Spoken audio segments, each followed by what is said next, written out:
Pascal. You are now rocking with that dude Pascal.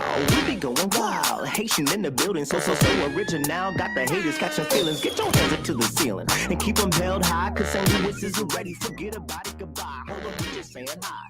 Five somebody rise up. Weekdays catch us live. Somebody, let's go. Good morning. Good afternoon and good evening, everybody. Welcome to the Pascal Show. Hope you guys are all doing well out there. Hope this show finds you in good spirits, as it should. We got some things we got to get into. And this particular show, I'm going to be honest, this particular show is going to be more of a reaction show. Reaction to a bombshell interview that just was done on Law and Crime. And I got to commend the show. There's so much information in this interview that is just jaw-dropping that now I got questions. It's swaying me back. I mean, I'll explain here in a little bit. I promise you guys. I will explain here in a little bit. All right? But before we get into everything, please do me a favor.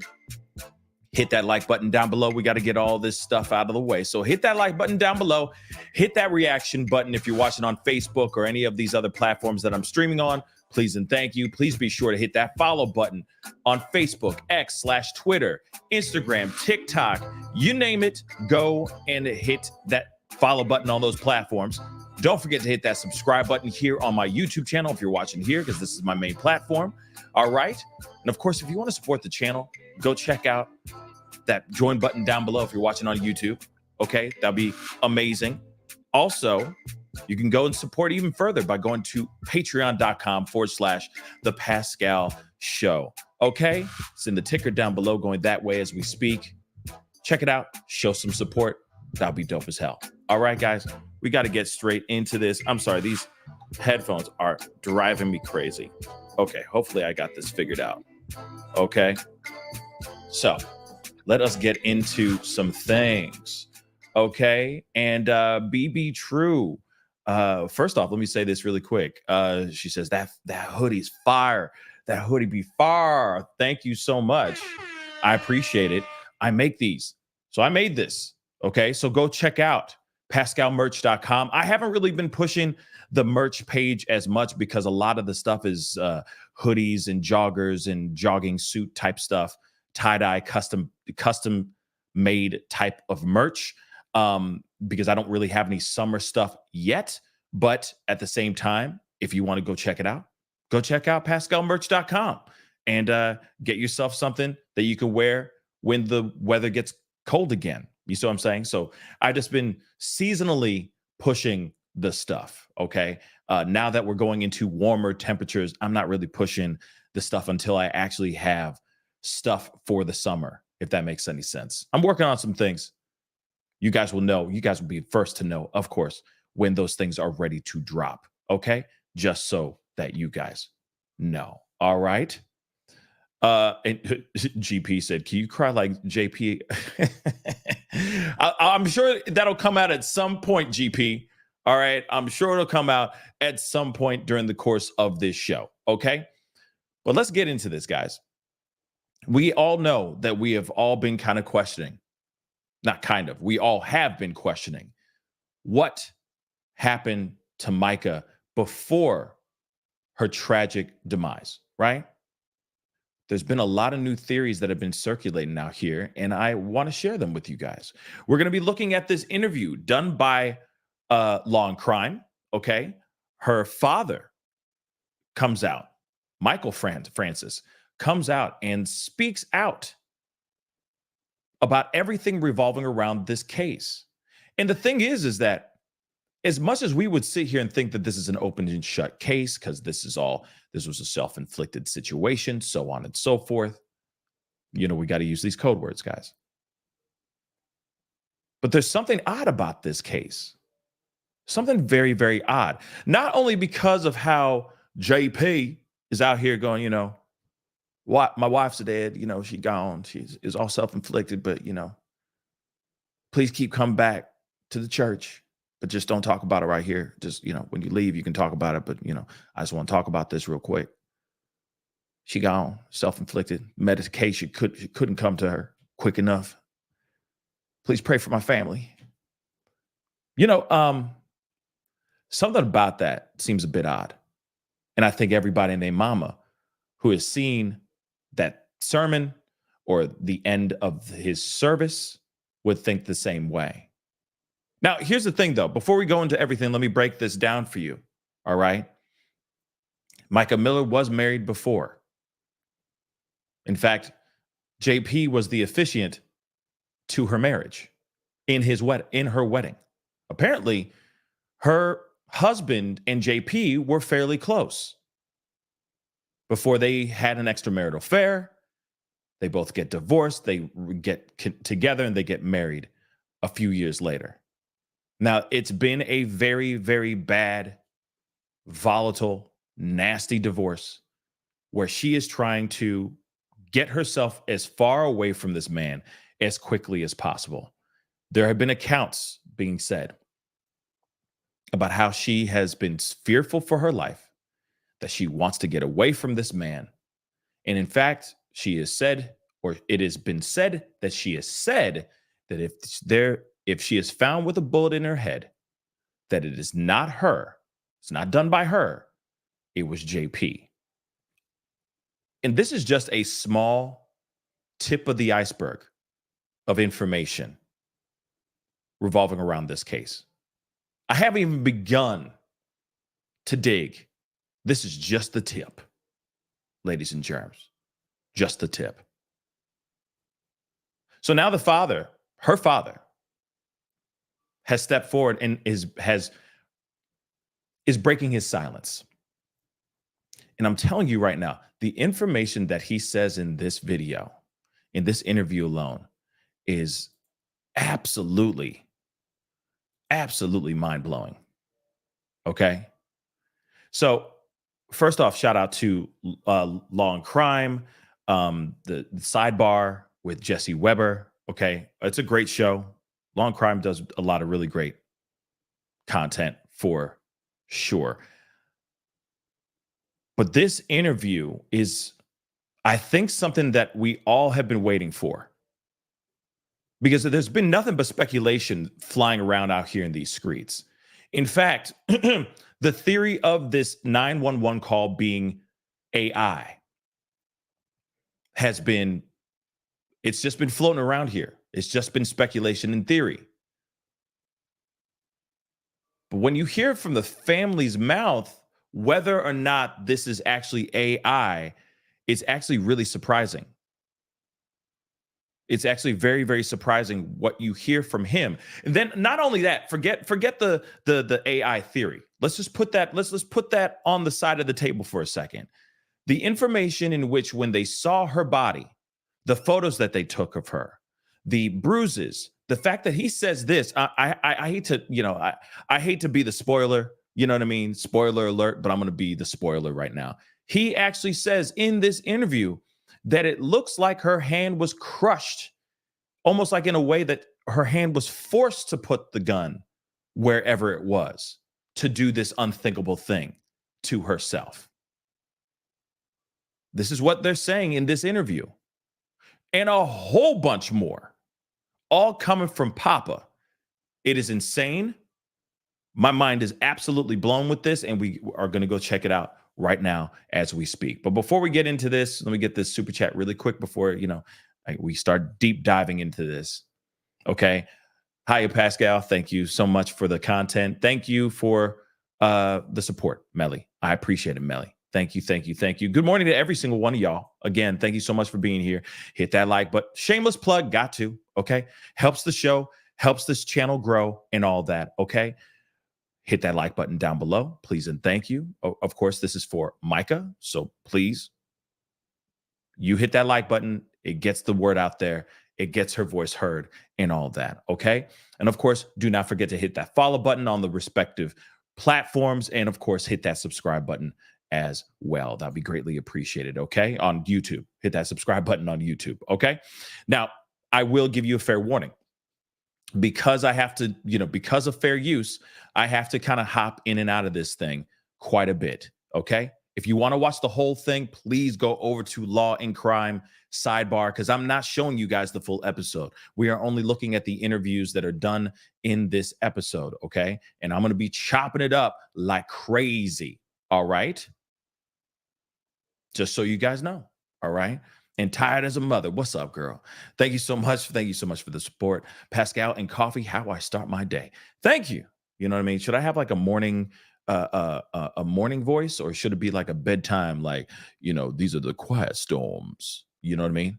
Should I have that kind of voice in the morning, or does that make you tired? Or do you need like, that high, chippy, out of this world, insanely annoying,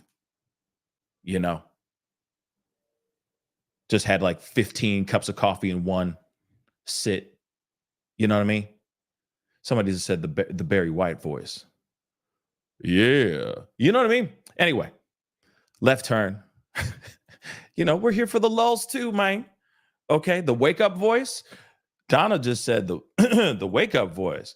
Okay. I can't do it right now. See, I'm still waking up too, but that wake up voice. Hey, how you doing? Welcome to Pascal Show. You know what I mean? That's just annoying. Okay. All right. So let's get into the conversation. Please do me a favor. Comment in this and put it in the comment section. Let me know where you guys are watching the show from. Okay. And S-dubs, yeah, that's exactly what I'm working on. Okay. I'm working on t-shirts. I got Pascal Show t-shirts, like the Pascal Show logo t-shirts, already ready and available on our store, pascalmerch.com. So go over there and check it out if you want. Okay. But at the same time, like I said, new stuff will be dropping here very, very soon. Okay. Oh, Donna, that's sweet. I just love you any time of my day. Thank you. Oh, that's very, let me make that louder. Oh, love, heart. Thank you. Appreciate it. All right, guys, let's get into this. I see everybody from Kentucky, all the way from Knoxville, Tennessee, Missouri, Maryland, Virginia, West Virginia, Minnesota, Florida, California, London, Hounslow, London here. Hounslow in London. Much love. Thank you, Mo. Thank you. Appreciate it. We got New Zealand, Connecticut. Yeah, I appreciate all y'all from all over the world. I love it. Finland. Okay. That's what's up. Ohio. OH. Somebody finish it for me. Oregon, Washington State. That's beautiful. I love that. Okay. I love it. North Carolina. Go Pirates. All right. Pittsburgh. Okay. Thank you, guys. All right. As you guys put in your states, your countries, wherever you're watching the show from, there you go. I see the IOs. Thank you. I'm not from Ohio. I just know it. You know what I mean? But anyway, let's get into this interview. Okay. Some pretty crazy stuff. All right. And like I said, we're going to be hopping in and out of this. So get used to it. And if you have a problem with it, deal with it. All right. Go cry to mama about it. That's all I got to say. You know what I mean? And tell your mama I said hello. All right. All right. Tell your mama I said sup though. I'm kidding. But we're going to be hopping in and out of this. Okay. Just so you guys know. All right. Let's rock and roll. Oh, snap. I hate when this happens. Dag nabbit. This always happens. Hold on, guys. Apologies. Let's get into this. Hit the number 1. Let me know you guys can hear this. Okay. I know you guys are still typing in. I'm sure you're trying to, how to spell your respective state. I'm kidding. Y'all are intelligent, but still hit the number 1 in the meantime and let me know you guys can hear this interview. All right. I'll be hopping in and out. So get used to it right about now. I'm joined right now by Mica's father, Michael Francis. Thank you so much for coming on. And before we even get started, I just have to say, I am so sorry for your loss, your family's loss. And as I mentioned to you before we started recording, I know this can't be easy talking about this and having this amplified and everybody speaking about it. So I know this must be a very difficult time. So my heart goes out to you and your family, and really appreciate you taking the time to come here and talk a little bit more about it. Thank you for having me. I'm going to start off. How are you and the family doing right now? We're struggling. You know, we're more united than ever as a family. You know, this is something that has really caused us to drop any little petty arguments or something and focus on what's important at this moment. So, you know, we have grieved off and on, but we've also been in fight mode off and on, as far as legally and, you know, and speaking out for Mica. You know, one thing I love about this, and I've always been an advocate for united fronts, right? No matter what the differences are, no matter if you agree or disagree, because there's always familial drama. There's always inner family drama going on. There's always tension. There's always some sort of BS going on. But I love the fact that they have all joined together. They put their differences aside and said, F all that. We're here to figure out what happened to Mica. We're here to fight for justice if there's justice that needs to be sought after. I love seeing that. I wish I wish there was other cases that would tear a leaf out of this doggone book as well. You know, like I said, there's a lot of other cases that have drama, interfamily drama that is overlapping the actual case. And I'm not only talking about one, I'm talking about multiple. Okay. I've covered a bunch of them so far. And there's always some sort of interfamily BS that's going on, and everyone's going after each other. I just wish people would tear a page out of this same sentiment, you know, and just come together, find her, and then once, you know, find the justice or find the person, and then after you can go back to the old thing. Like, you still owe me $5. Like, I'm fine with that. You know what I mean? I'm fine with that. But don't get, you see what I'm saying? Set it aside for a little bit. Oh, she here? She good? We got her? Okay, cool. You still owe me them $20, man, from 2 years ago. And then go back to the same old BS. You know what I mean? Let's talk about that, because I want to be very clear here. Despite the findings from law enforcement that Mica had died by her own hand, that the sheriff's office saying John Paul was not in Robeson County when Mica died, do you believe there is more to the story, correct? Yes, it's there's a lot of details that they did not cover, and because it was equivalent in their eyes to previous self-inflicted wounds, I believe the law allows them to do less work. It does not prevent them from doing more work. And since there were multiple shell casings found and a live round found, it already didn't make much sense. So it would seem that they would automatically do a complete toxicology, not just blood alcohol, and a complete autopsy, which they did not do. No full tests were done. And one thing that that doesn't make any sense to me. Why wouldn't they do full? That's the part that doesn't make sense to me at all. But let him finish what he's saying here, okay? I'm going to roll back just a tiny bit. And so it would seem that they would automatically do a complete toxicology, not just blood alcohol, and a complete autopsy, which they did not do. And it's weird. We're just devastated that they didn't, because John Paul rushed the cremation process. I'm sorry, I have to. Because this is just... Here's one thing. We have heard from the news, right? We've heard things from the news. We've heard things from content creators that are either close to the case or have sources that are close to the case, you know, family members or friends of the family, so on and so forth.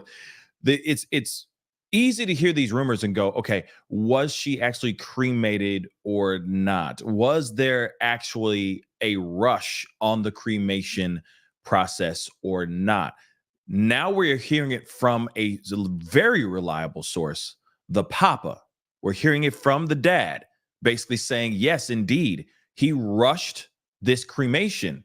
They were not able to do a full autopsy. They were not able to do a full toxicology. That is weird, guys. But now when we hear it from the source, from the dad of this slain woman, okay, of this gone, unalived woman, now we can be rest assured that the family isn't out here just making this stuff up. They're not crazy in their theories. You got to remember, there's so many breadcrumbs that have been laid in front of us, leading to us towards something sinister. It could be a combination of two. She could have really done this thing to herself. And I still do think that. But maybe she wasn't the only one in the area.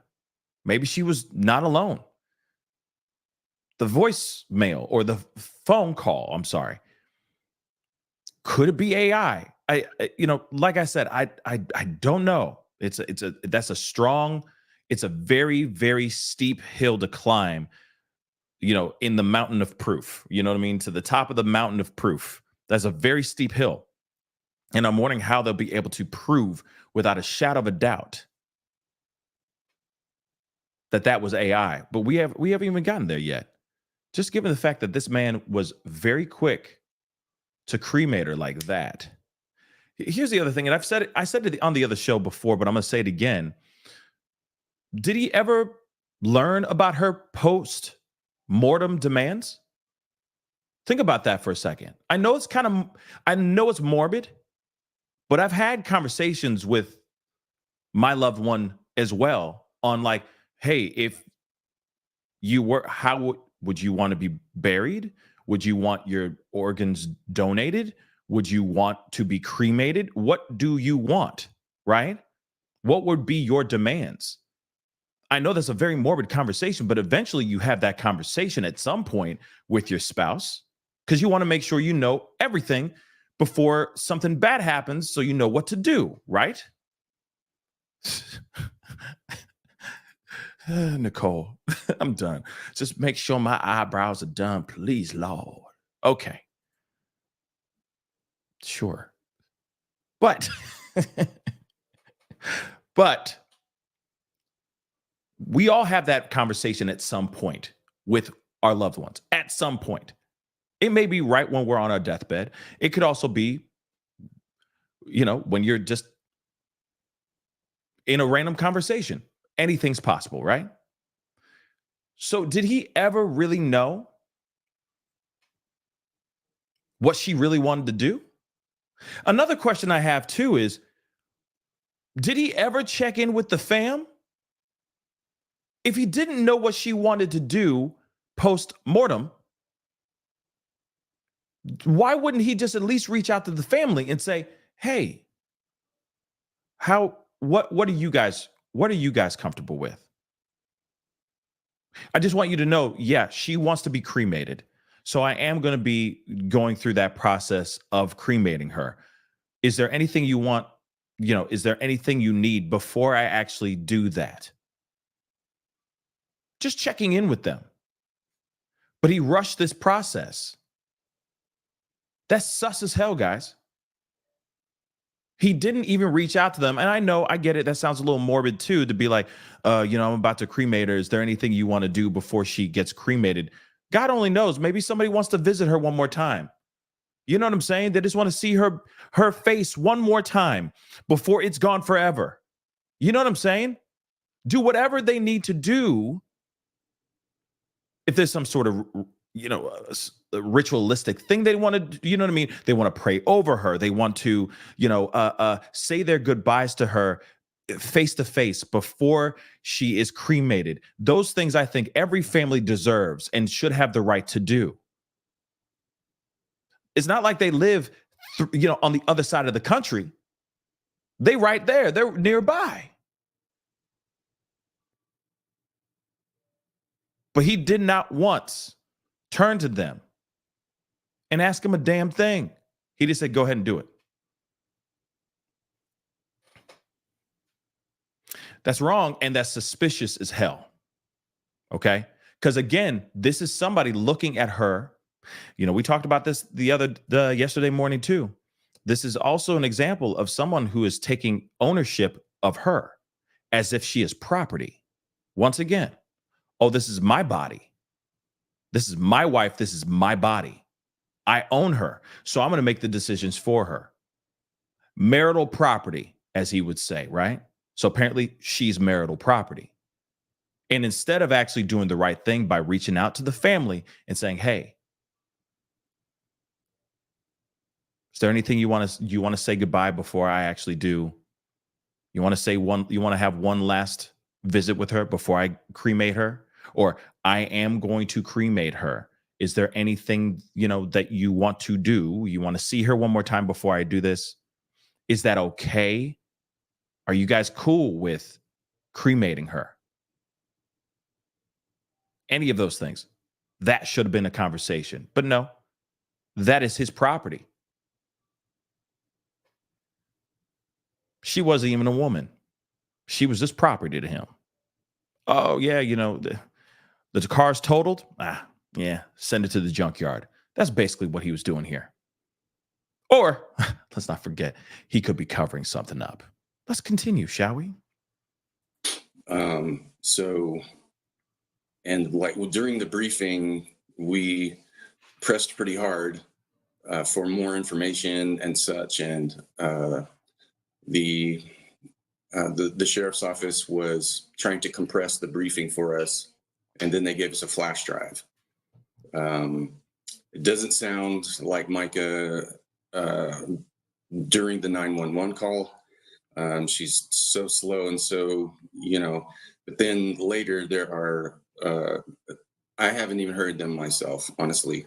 I have someone who's going through all that for me and filtering the information, because otherwise, the more information I get that sounds off, the more furious I get, and I need to be able to focus and control my emotions. But there was screaming going on and such, and that's not something indicative of a self-inflicted.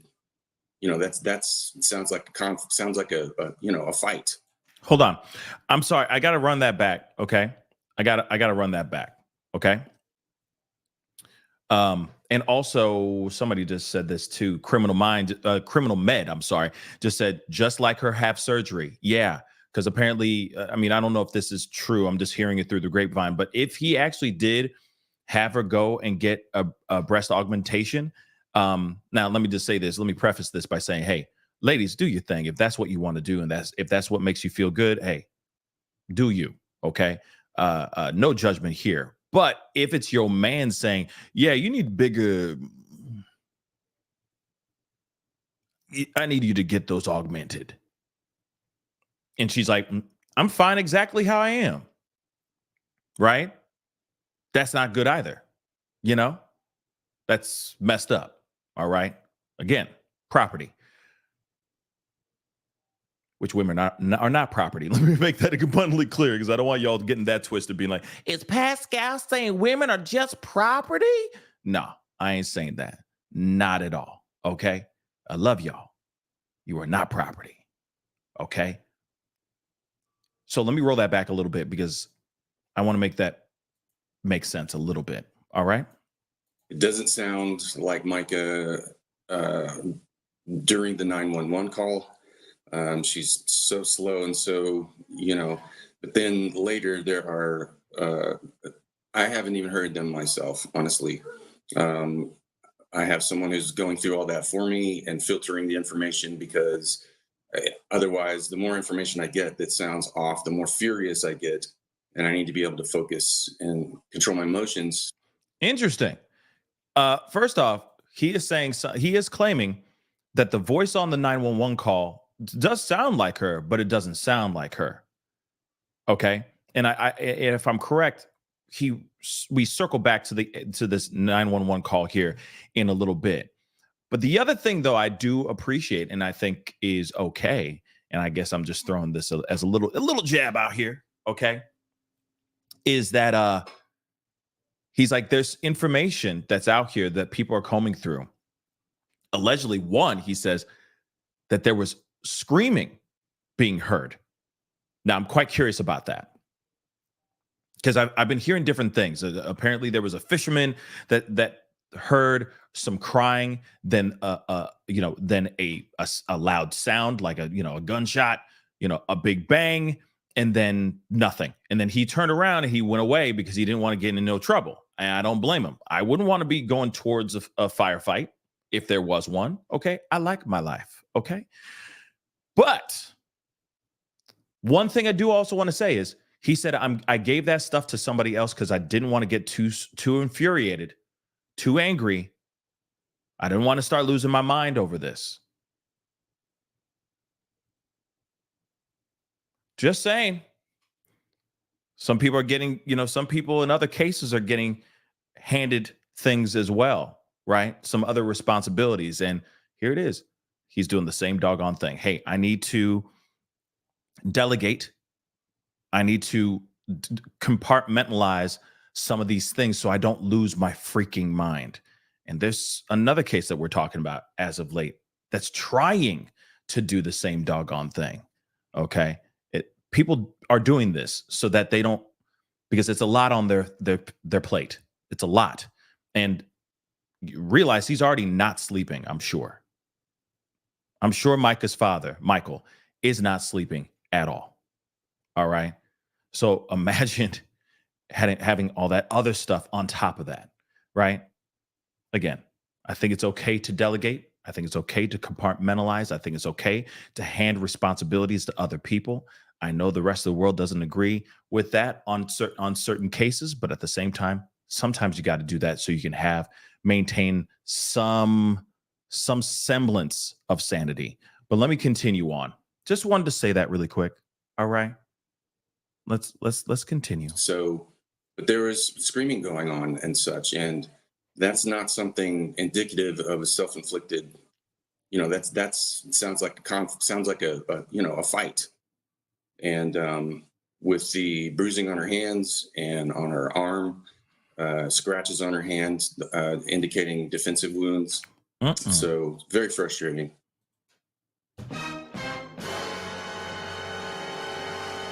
Scratches on her arms, bruises on her hands, looking like defensive wounds, etc. Okay. Let me hear what Jesse says. If it goes to the next, like to another topic or to another question, then I'm going to have to pause it and rewind because I got something I want to say about that really quick. Okay. Well, when you say defensive wounds, is that something that was told to you by a medical professional when you talked about multiple casings there? Where did you get this information? And when you brought this information to law enforcement or brought it or mentioned to them, what did they say? Okay, so real quick, I'm going to rewind that question because that is it. It was a very big compound question, but it's a very good compound question. Let's not forget casings that were found in the area. I'm sorry. Okay, casings found in the area. Casings found in the area. I'm going to repeat that again. Casings found in the area. A live round as well. The bruising, the markings on her body. And they didn't look at this and go, could there have been foul play here? Because something wrong, it is foul play afoot. That's what I want to know. And I think that's the reason why we are all looking at this, scratching our heads going, wait a second, something ain't right here, man. Something ain't right. So I'm going to roll that back because Jesse asked a very good, big question, but I want to make sure that we hear that. Actually, I'm going to roll it all the way back because I want you guys to hear what he said. All right. One more again. I'm sorry, but just for the nosebleed seats, leg out. So, but then later there are, I haven't even heard them myself, honestly. I have someone who's going through all that for me and filtering the information because otherwise, the more information I get that sounds off, the more furious I get.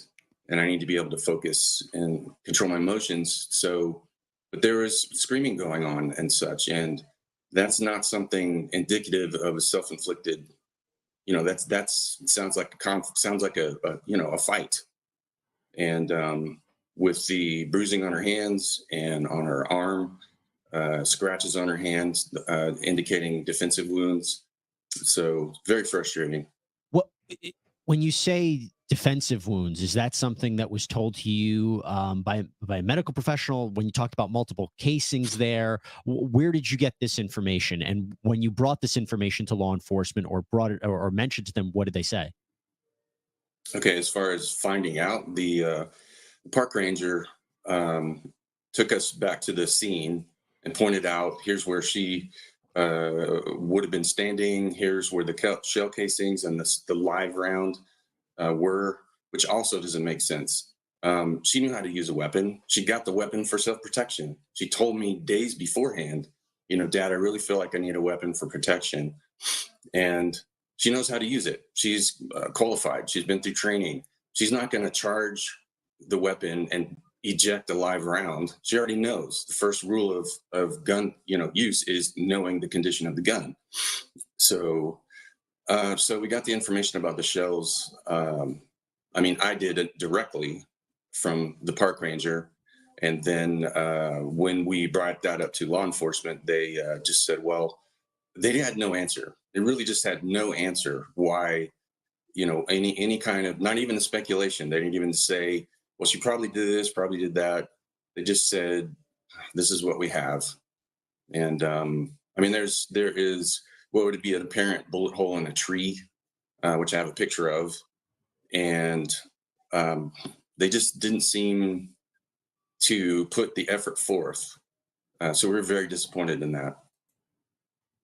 I know I've been using this a lot lately, but I have to right now. Sorry, not sorry. Okay, there's a lot to dissect in that little piece right there. Okay, first off, shell casings, live round were found in the area. Shell casings and a live round. Then, of course, he says something about a bullet hole in a tree. Okay. All right. You hear all those things. Of course, we talked about the AI, he didn't talk about the AI yet, but he talked about the voicemail, the 911 call. He talks about there being screaming being heard, I'm sorry. And of course, all this other information that we've heard right now with the shell casings and all that. So let me break something down for you guys really quick, because I have to talk about this, because of course we have to play both sides of the fence. We have to, because we don't know everything yet. And in this particular case, it is a innocent until proven guilty, unfortunately. And I know that by the court of public opinion, people are going to have their thoughts and their speculations around this as well, especially with how the media has been, not only just, even myself, I'm a culprit too, how we have been painting Pastor JP in a particular light, in a very suspicious light. And I'm still side-eyeing him, but we still have got to look at both sides of the fence. So let's talk about the other side of the fence. All right. Option number one.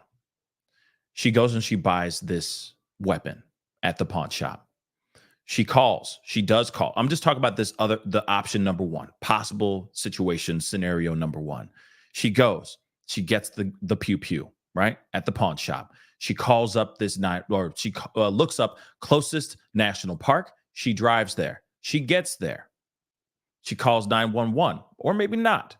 But let me just tell you this scenario. Timeline could be completely jumbled up in any way you want to take it, okay? But let me just tell you this scenario, and you can move the blocks around however you want.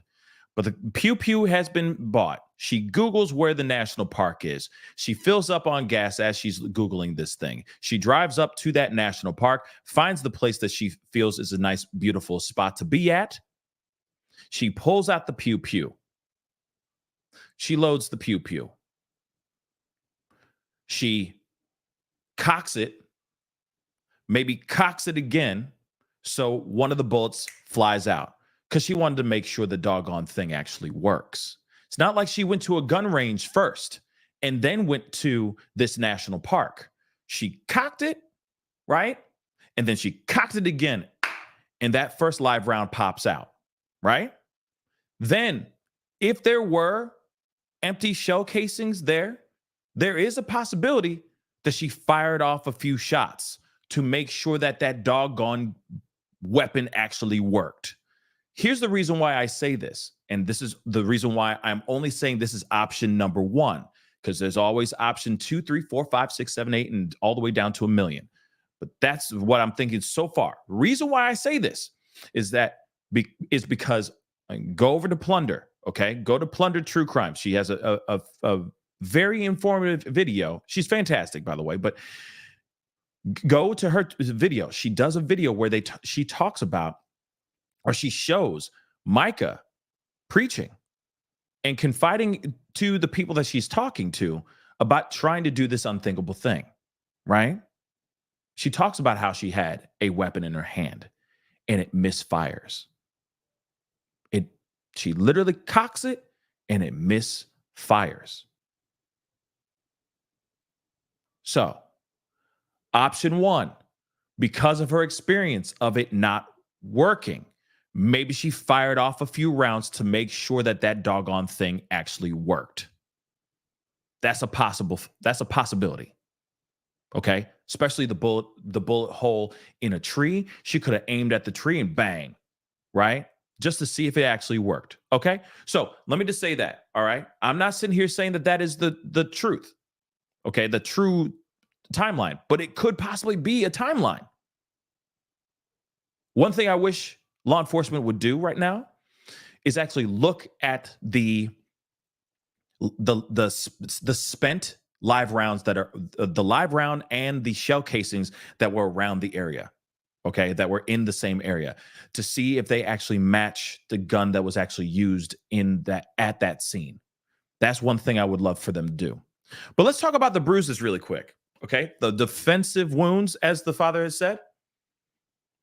Okay, option one. Okay, she could have had a fight with somebody the day before. Maybe she got into fisticuffs with JP's lover, new girl, or with JP himself. There's a possibility that there was an altercation the day or 2 days or the day before she went off and went and bought before her tragic demise. Okay.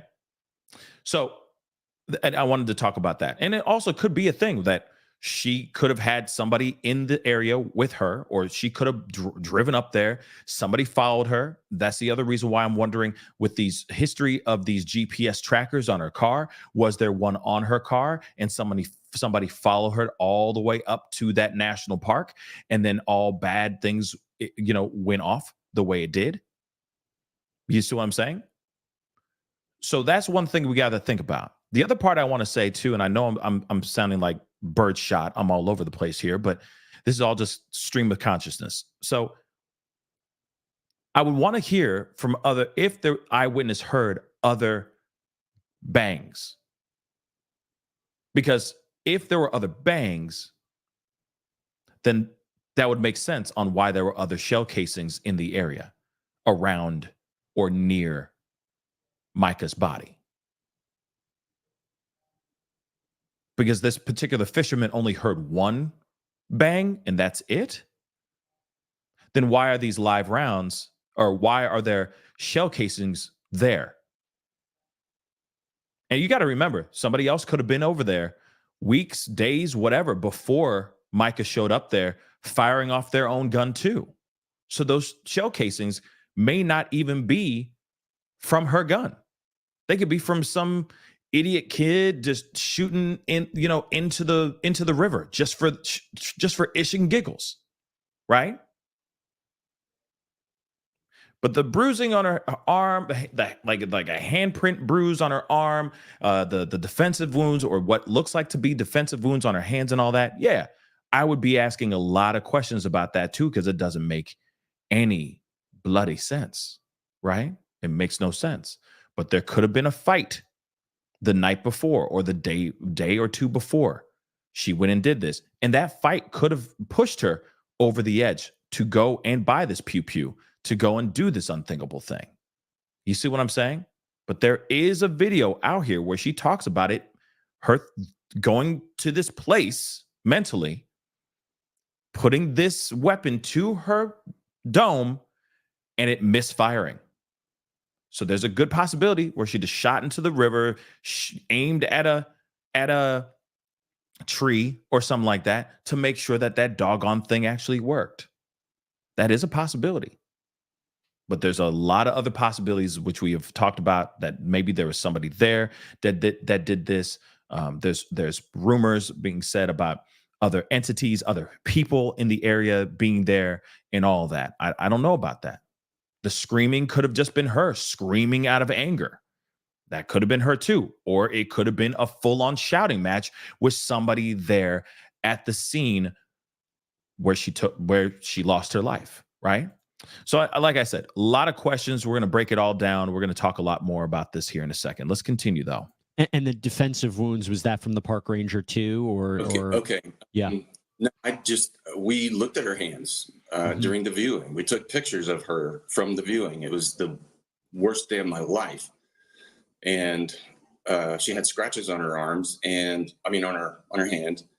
And the coroner in training had the chief coroner with her, but she spoke out and said, well, maybe that's from when they retrieved her from the water. And I said, okay, of course, maybe. Was there blood in those scratches and such? They had no answer.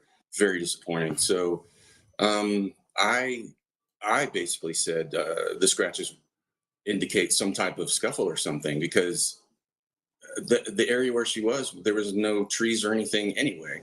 There was no trees in the water. There was nothing there that would have scratched her hands the way they were. I mean, like this. You know? So, Hold on. Oh, wait, hold on. It showed it indicated that there was, some type of pressure. That's where the bruise was, and just, Well, hold on. I'm gonna have him ask that question here in a second. Okay, so you hear that, right? There's a good possibility, sure, that when they were grabbing her, remember it's dead weight. Okay, it's a whole body, and they're trying to get her up. They're trying to get her. They're trying to move her. They're trying to do whatever they need to do with the body. So there's a good possibility that somebody grabbed onto her pretty hard, to retrieve her. So I could see the handprint thing. I could see that making sense, right? I could see that being a feasible situation. But I agree with the dad. You're telling me branches and all that, the scraping. It's not like they were dragging her body across the ground, right? And if they did, it was probably for a very, very short distance. So why would she have something like that? That see what I'm saying? I'm sure that whoever retrieved her had another person there, and they picked her up and carried her to wherever they needed to carry her, right? Also, remember this too. When it comes to the multiple shell casings that were found, there's only one hole on her. There was only one GSW on her. It's not like she was hit multiple times. You see what I'm saying? So it is a bit weird. It is a bit odd. No matter what, it is very, very, very, very odd. But her being dragged, that's the one thing I'm also curious. Is that true? Regina just said dead bodies don't bruise. Is that true?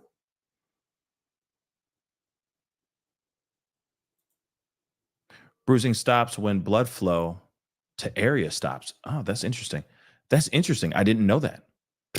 Wow. If that's true, knowledge bombs. All right. Ghost has just said true. That's what's up. That's what's up. I didn't know that. On God, I didn't know that. So that's what's up. I appreciate you guys letting me know. So that would be weird. Yeah, you're right. Post mortem, would it make sense to have bruises on her, right? And they're sitting there going, "Oh, those things could have happened through X, Y, and Z, through retrieving her and getting her out of the river and all that stuff." I don't know. Interesting. Yeah, dead bodies don't bruise. I just learned something new today, guys. You know what I'm saying? Yes, knowledge. The more you know. You know what I'm saying? Da-na-na-na. You know what I'm saying? All right, let's continue on though. All right, I appreciate you guys letting me know that. I didn't know that. I honestly didn't know that. That's dope. That's dope. No, that dope knows. That's dope news. Okay. Thank you. Michael, here's the thing. And I hate to ask you this, and I know it must be difficult to revisit it, but when you mentioned the 911 phone call, when that came out, I think a lot of people who were suspecting there might be something there, they were convinced that that was the end of the story. When you mentioned that 911 phone call, you said there's something about the way that Mica sounded on the phone that sounded odd to you. What do you mean by that? Absolutely. Very slow speech. She's a very happy-go-lucky, excitable person. And it was too slow. It was very slow. It was metered. It could have been done with an AI type of previous recordings where somebody would have had those words from her previously, or, whatever. And so it just doesn't make sense that he wouldn't go up there. Do you have a theory? Okay. Fair warning. I'm doing it again. And the reason why I do the dun dun dun right then is because even Papa is sitting here questioning the AI 911 or the 911 call. He is even questioning if that could be AI as well. Don't worry, I'm going to roll that back so you guys can hear that again, because that's some serious stuff to say. That was the end of the story. When you mentioned that 911 phone call, you said there's something about the way that Mica sounded on the phone that sounded odd to you. What do you mean by that? Absolutely. Very slow speech. She's a very happy-go-lucky, excitable person. And it was too slow. It was very slow. It was metered. It could have been done with an AI type of previous recordings where somebody would have had those words from her previously, or, whatever. And so it just doesn't make sense that he wouldn't go up there. Do you have? Yeah, it wouldn't make sense that she would go all the way up there. That's what he's saying. And then the AI, or not the AI, I'm sorry, the 911 call doesn't sound like her. It sounds like her, but it doesn't sound like her.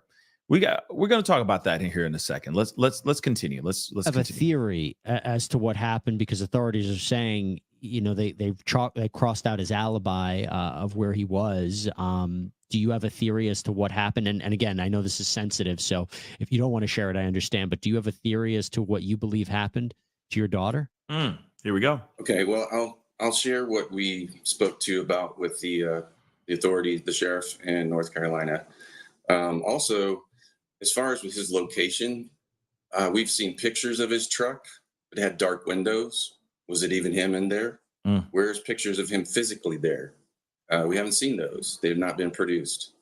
If someone else has them, we would like to see them to prove that he was there, because otherwise it could be anybody in that truck. So the theory would be that because she had multiple tracking devices put on her car previously, that she was followed out to the park or forced to go out to the park, and they either follow her out there, or there's no reason for her to go out there. That's the main point as well. She's never been out there. We don't go up there. It's not a family spot.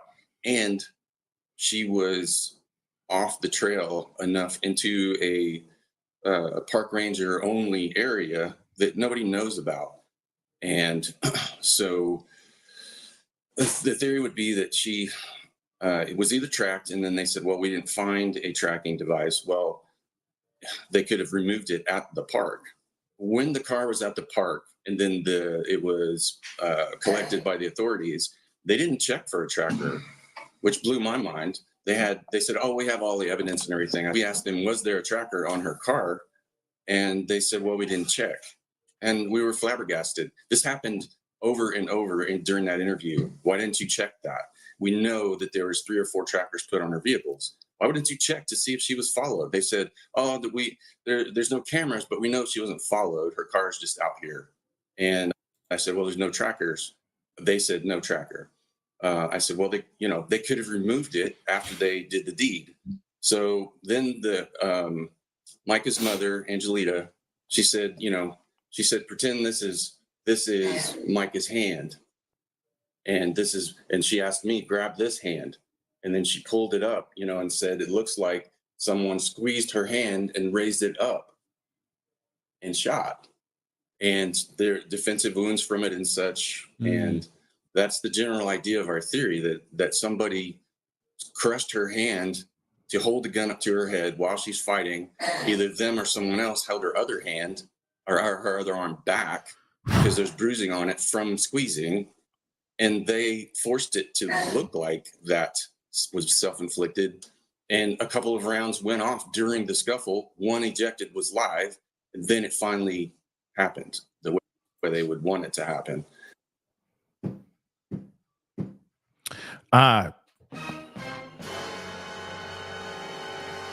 Sorry, not sorry, guys. We're going to be using that a lot in this show. If you didn't already know. Let me just say this, though. Okay, let me keep it a buck. All right. Wow. Okay. Wow. There's a lot he said in that 45 seconds. And I'm going to have to rewind it so we can break it all the way down, because he says a lot. Now, I'm going to tell you this, though, too. It is kind of crazy, because we did do a report. We did talk about this, and we covered this in yesterday morning's show, that there was at least four different times, where she reported a GPS tracker found on her car. JP even admits this. After this interview, we're going to take a little trip down memory lane on some of these other interviews that were done by investigative reporters and all that stuff. These guys were asking JP, and he was very candid. He was very surprisingly honest. Not honest. Sorry. He admitted, let's just say that he did put trackers on her car, but it was only because he was worried about her going to a Pew Pew store. 4 different times he did this. At least 4 different times.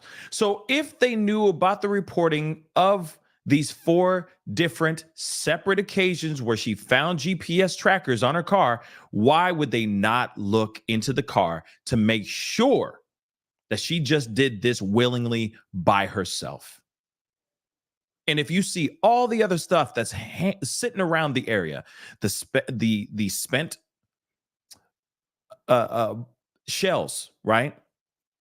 The live round that was on the ground in the same area in which she allegedly did this unthinkable thing to herself.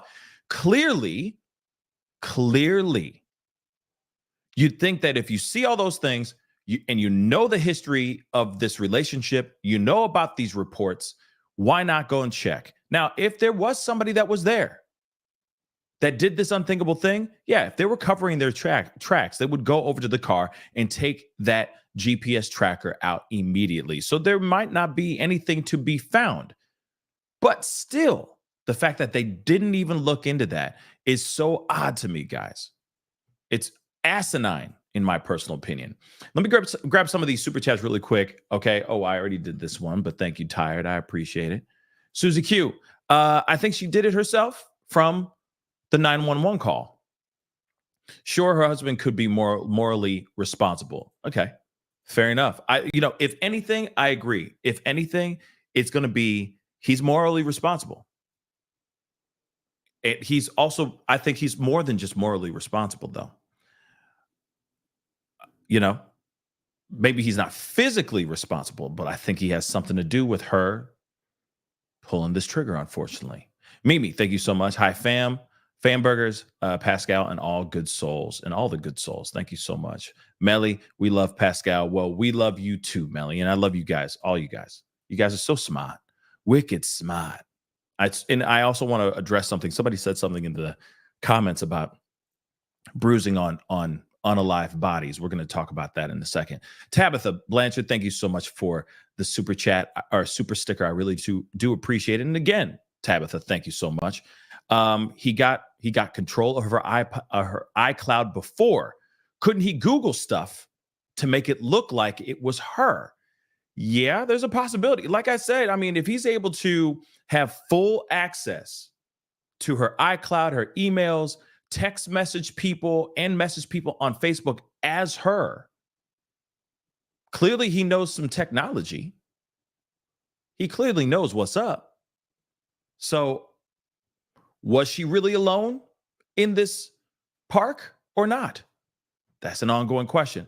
I'm going to pull this back all the way back because there's a lot to dissect in what he said. There was a lot that he said, yo. Have mercy. We got to take a look at this. The main point as well. She's never been out there. We don't go up there. It's not it's put on our car previous because there's pictures of and to your daughter. Do you have a theory as to what happened? And again, I know this is sensitive, so if you don't want to share it, I understand. But do you have a theory as to what you believe happened? I'm going to say this. I'm going to be breaking this down because it's a lot. Okay, his theory is big. All right, and I don't mean this in a bad way. I'm just saying I'm going to break it down so we can talk about it as a family. All right. Hanslow in London. It's perfect. Hello, Trace. How are you, love? You doing okay? All right. To your daughter? Okay, well, I'll share what we spoke to about with the authorities, the sheriff in North Carolina. Also, as far as with his location, we've seen pictures of his truck. It had dark windows. Was it even him in there? Fair enough. Let's take a look at this. Like I said, we breaking it down, babies. We's breaking it down and stuff. Hold on. Do I still have that stuff? Yes, I do. Yes, I do. Let's take a look at this. Here is the car that apparently he switched out. Just so you know, apparently he switched out this car. He don't have this truck no more. And I'm kind of curious as to why. But moving on, as you can see, bang, tinted out. That is straight up murdered out. No, I'm kidding. It's not. But he got some tinted ass windows. Okay.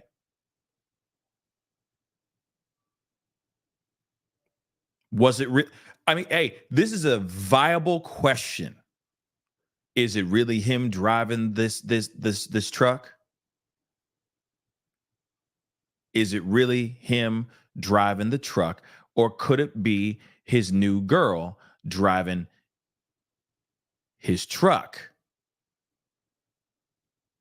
She thinks my tractor's sexy. You know what I mean? Could it be somebody else driving that truck? Anything's possible. Let us continue. Where's pictures of him physically there? We haven't seen those. They've not been produced. Now, that's another thing.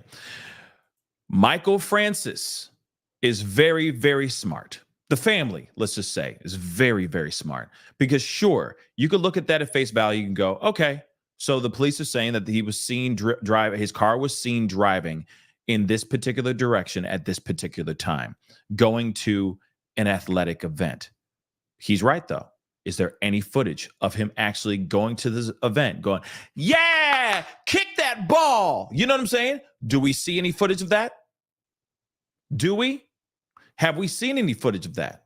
At least the public. Have they? No. And in fact, more importantly, forget the public, okay?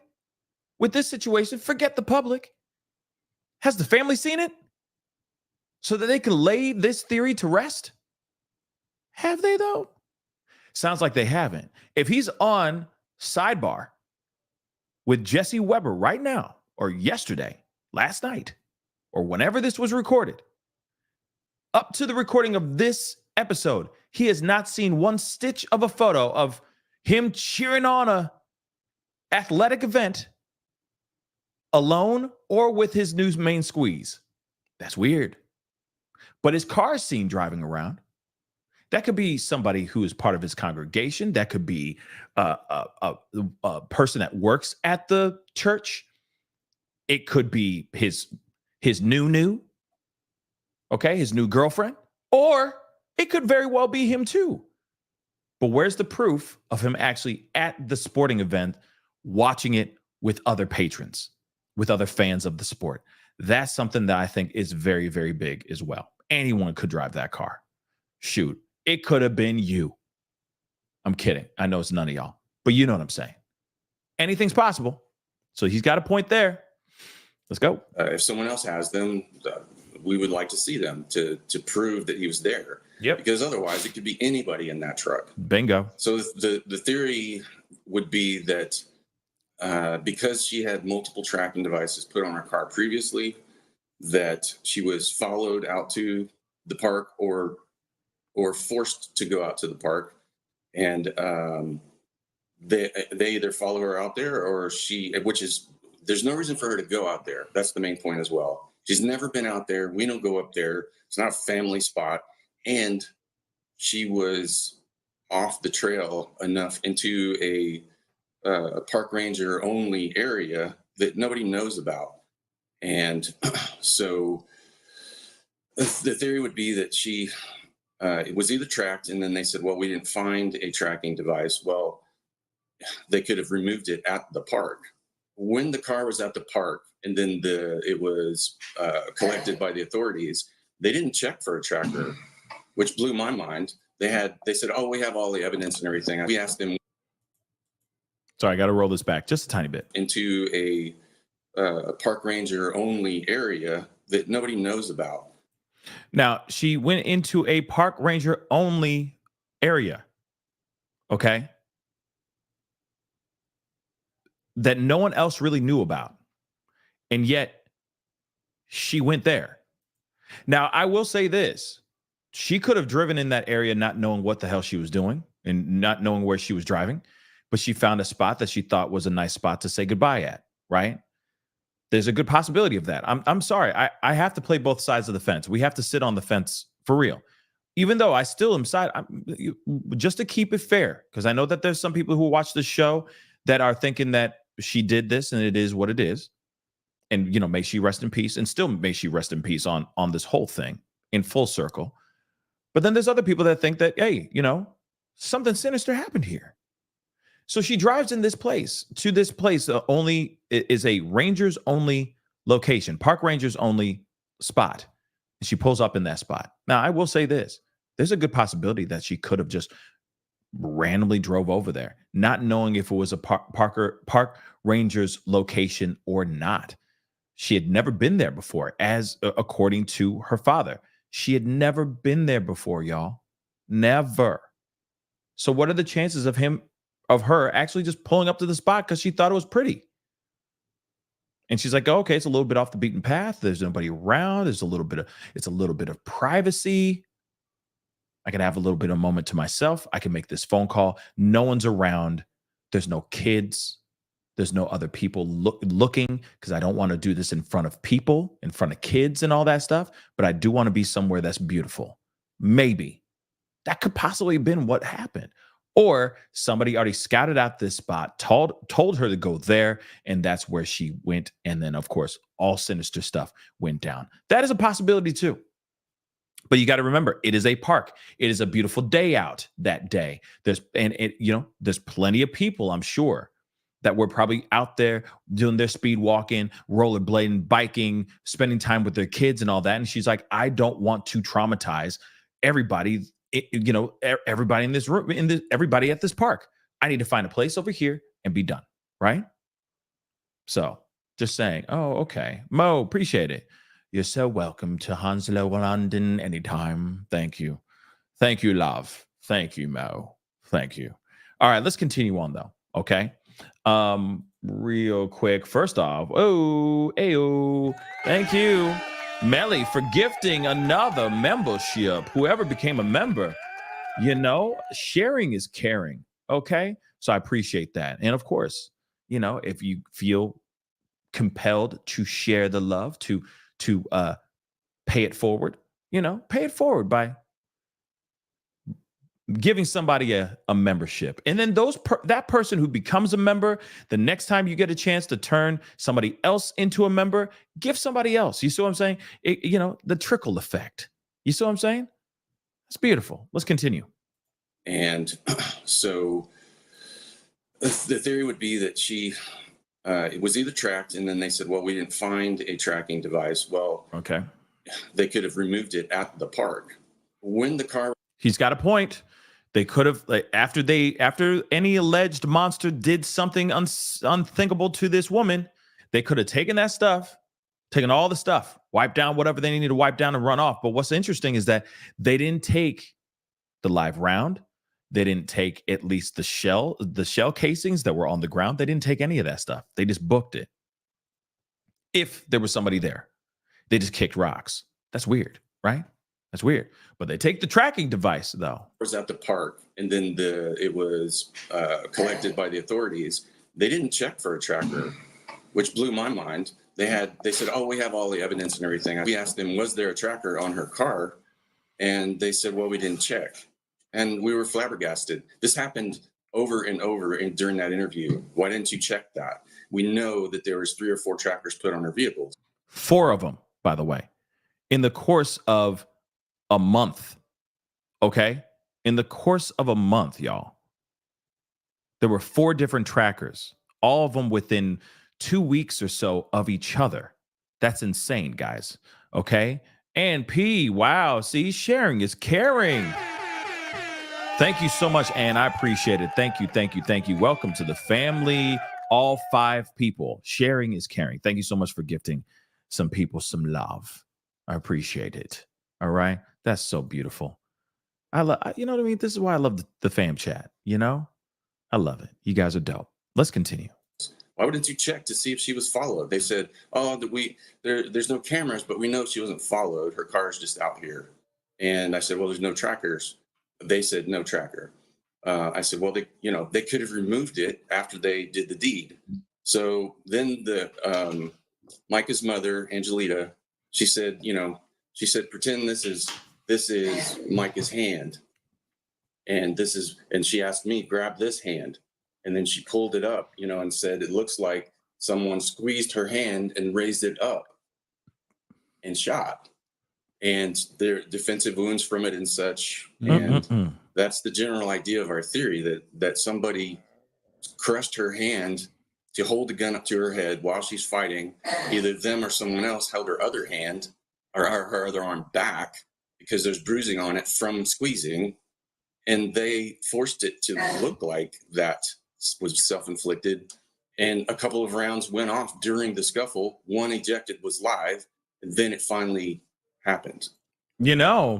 That theory ain't bad as well. And I remember him saying this theory when I watched this last night.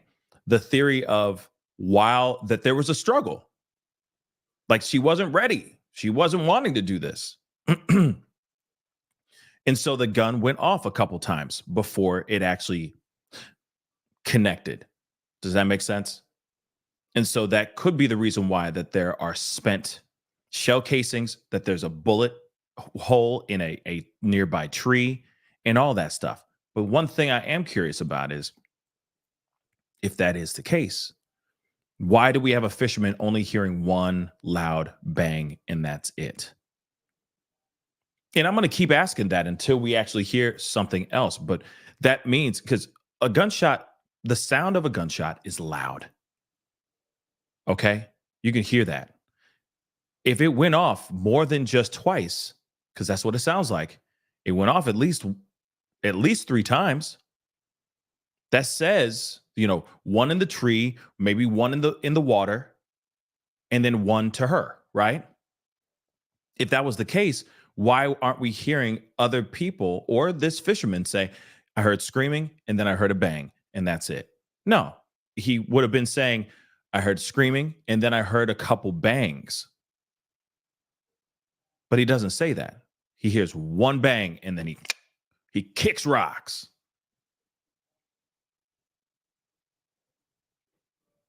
So interesting, right? And snazzy. Yep. The bangs like that over water travels further. So why wouldn't anyone else, for example, be like, yeah, no, we heard multiple, bruh. Sir, we heard multiple. Like, you know what I'm saying? But we don't hear that. We don't hear anything like that. We just hear one loud bang, screaming, and one loud bang. Or he said, actually, it wasn't screaming that he heard. He says he heard crying and then a bang. And then he kicked rocks. He's like, I'm out. He's rowing his life away. You know what I'm saying? Pulled up that oar. So I don't know. But real quick, I think I already did Melly Man. Didn't I? No. Did you gift another one? I guess you did. Hey, thank you so much. Thank you, Melly. Yes.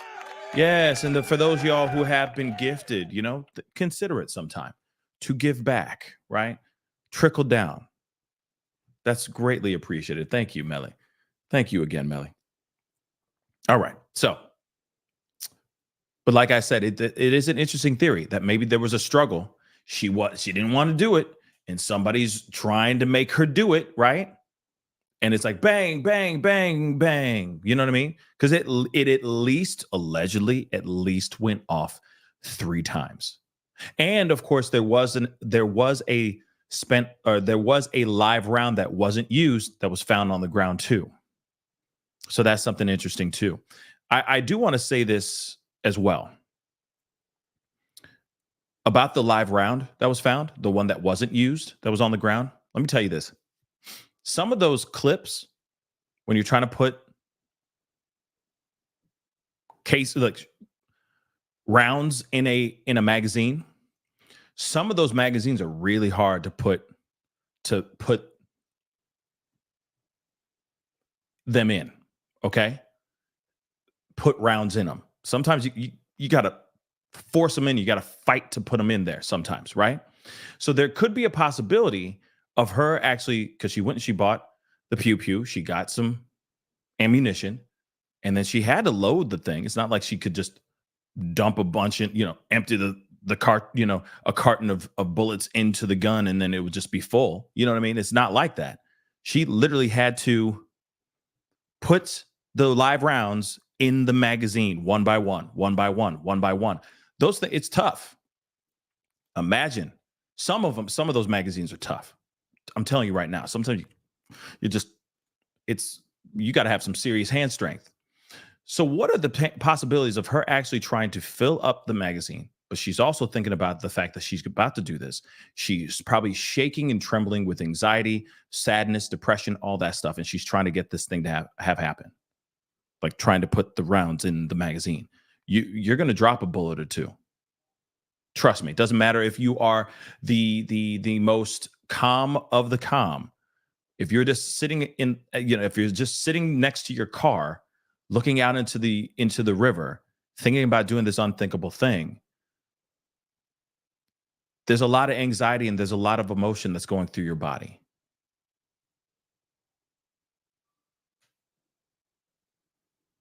So maybe, and I see Meg said, you only need one. That is true.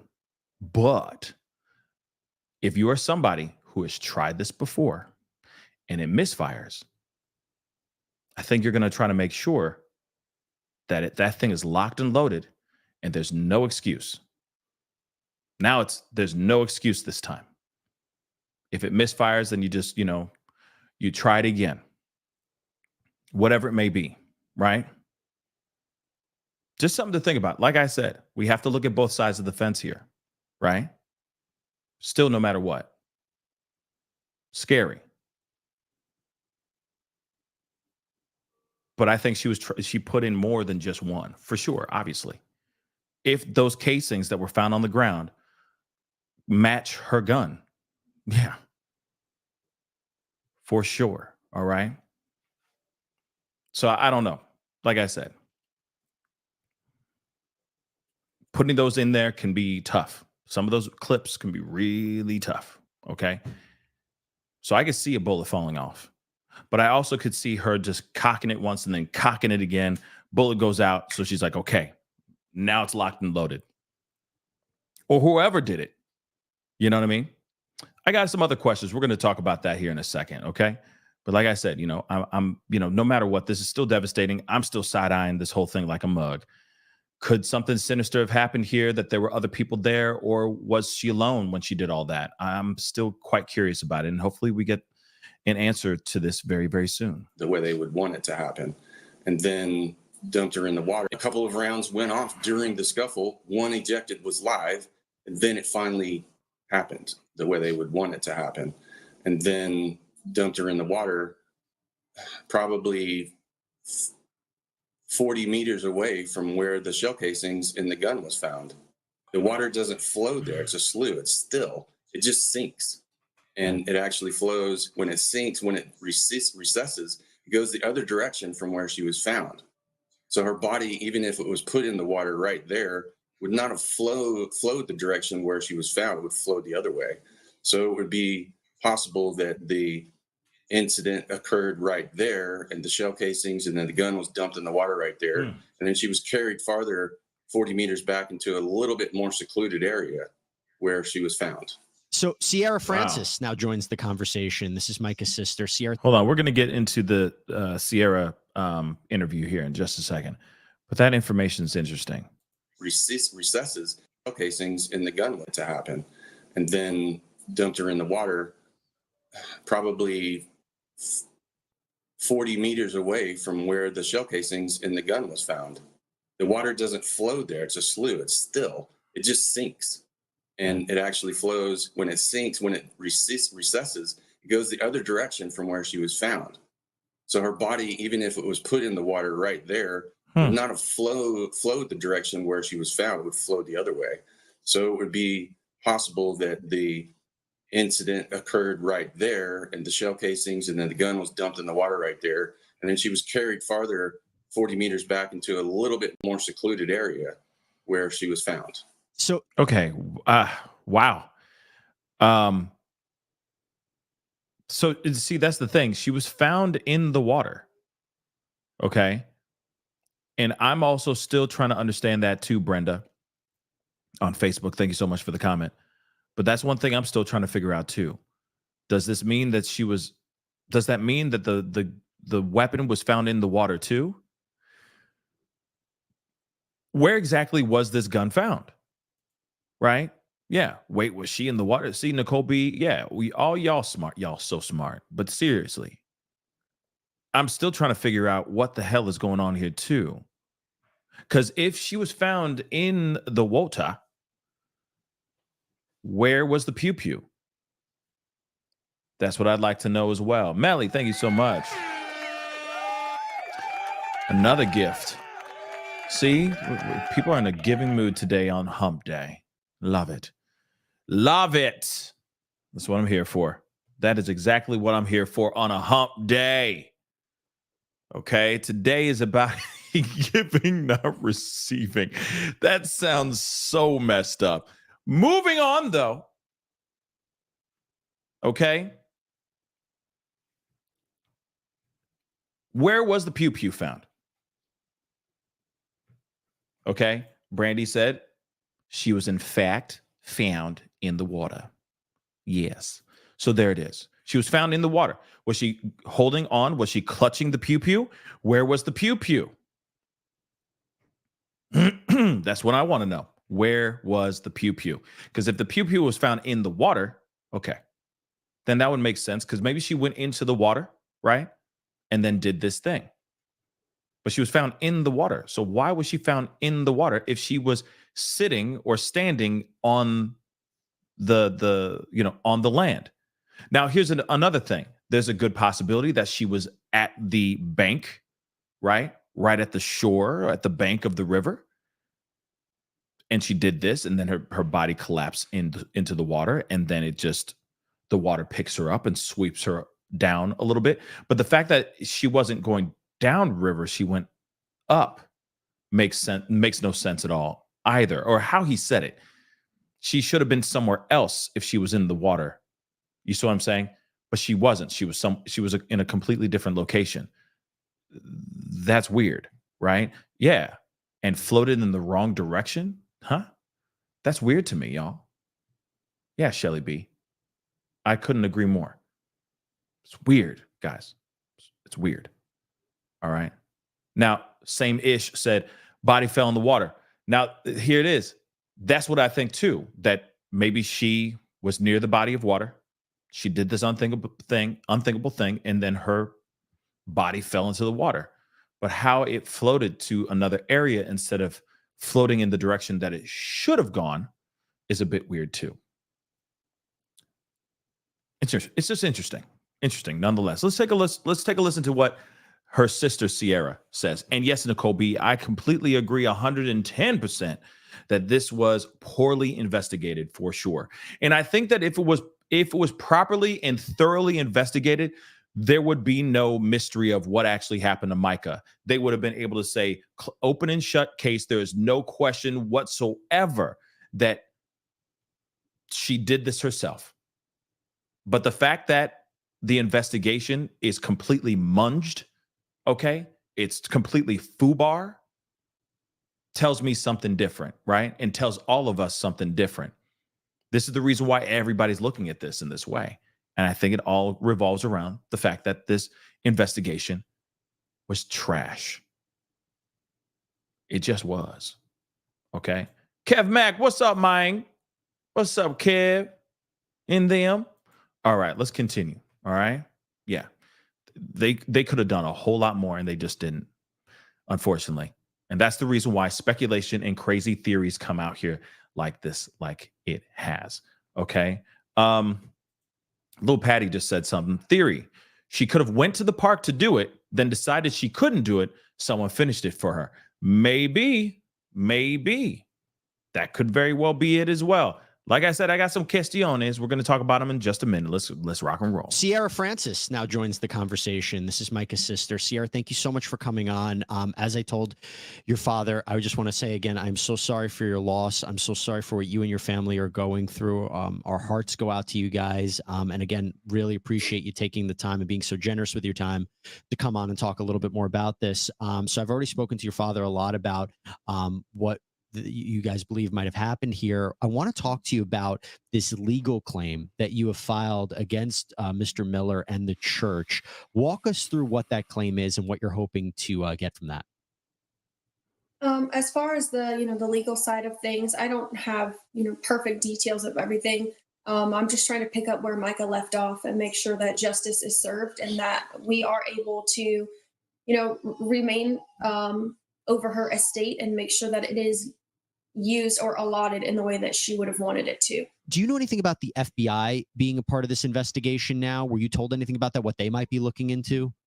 So we are aware that Robeson County did come out and say that the FBI is involved, but as far as what they're investigating and the extent of their involvement, the family's not sure.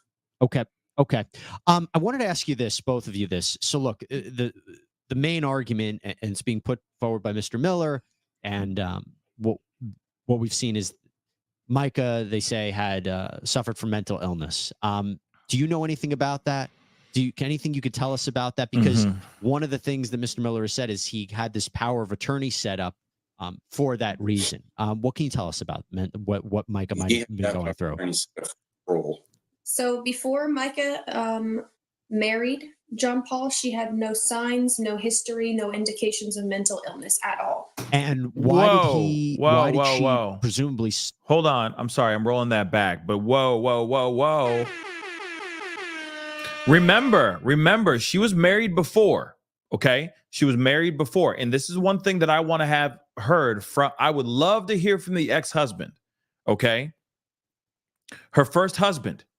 Because he would know for a fact if she showed any signs of mental health issues. Don't worry. S-Dubs just said, what did they just say? What? We're going to go back to it, I promise. But they said that there was no signs of mental health. They know her They know her best. They grew up with her. Her sister, of all people, grew up with her. Daddy raised her. If she had mental health issues, for a fact they would sit here and say, yes, she had a history of mental health. For sure. No question about it.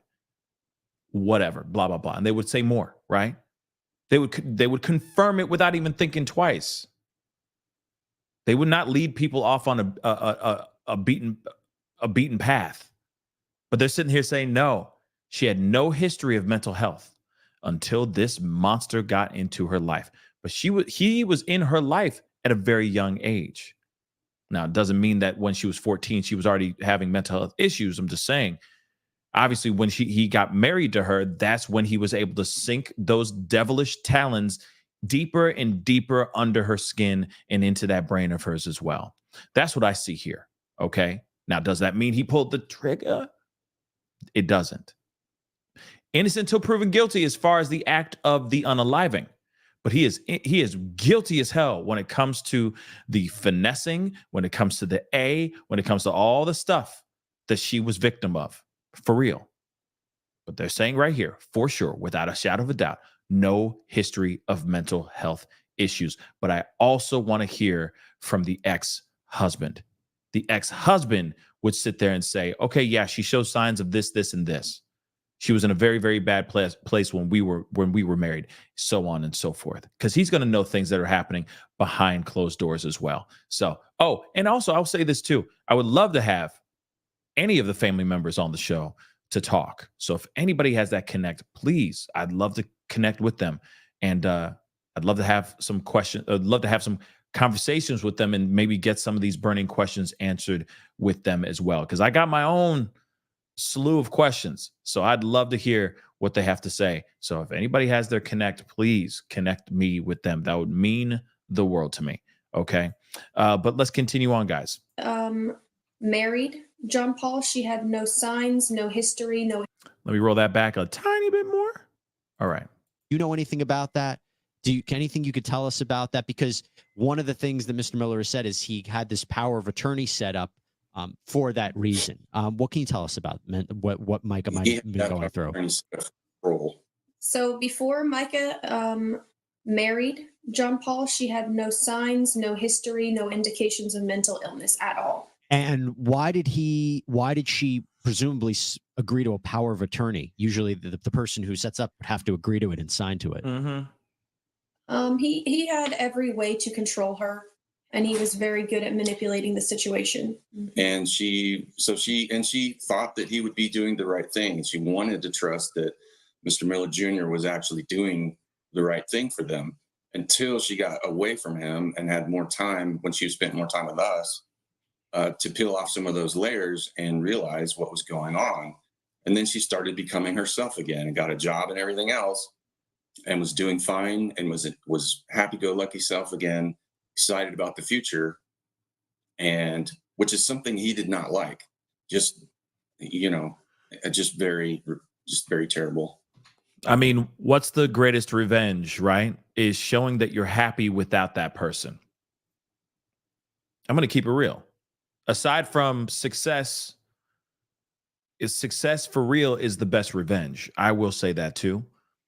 But also showing that you are happy, that you're moving on with your life, that you are happier without them, especially with a narcissistic control freak, as they are, and also totally monster of a husband from what they have been drawing up.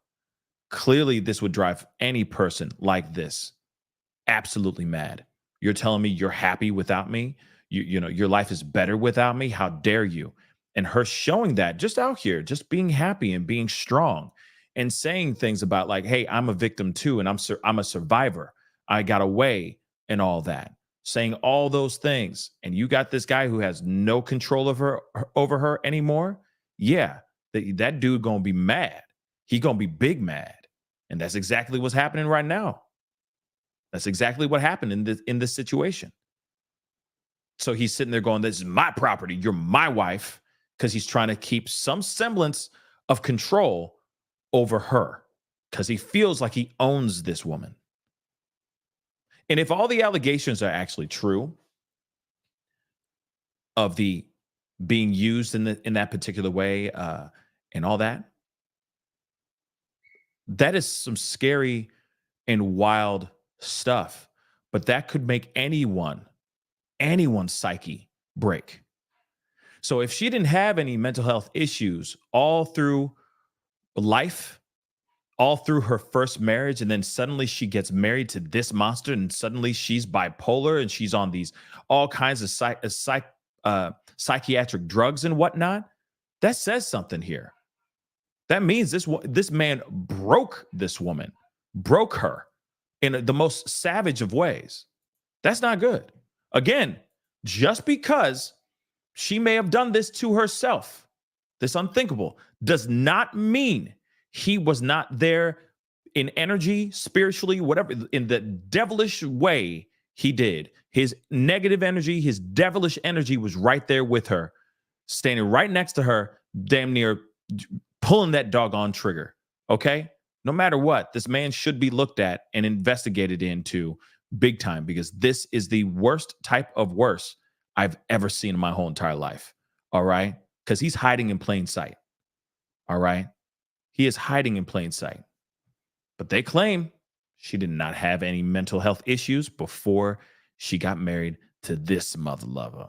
I'm going to roll that back a tiny bit. Again, excited about the future, and which is something he did not like. Of course he did. Just, just very terrible.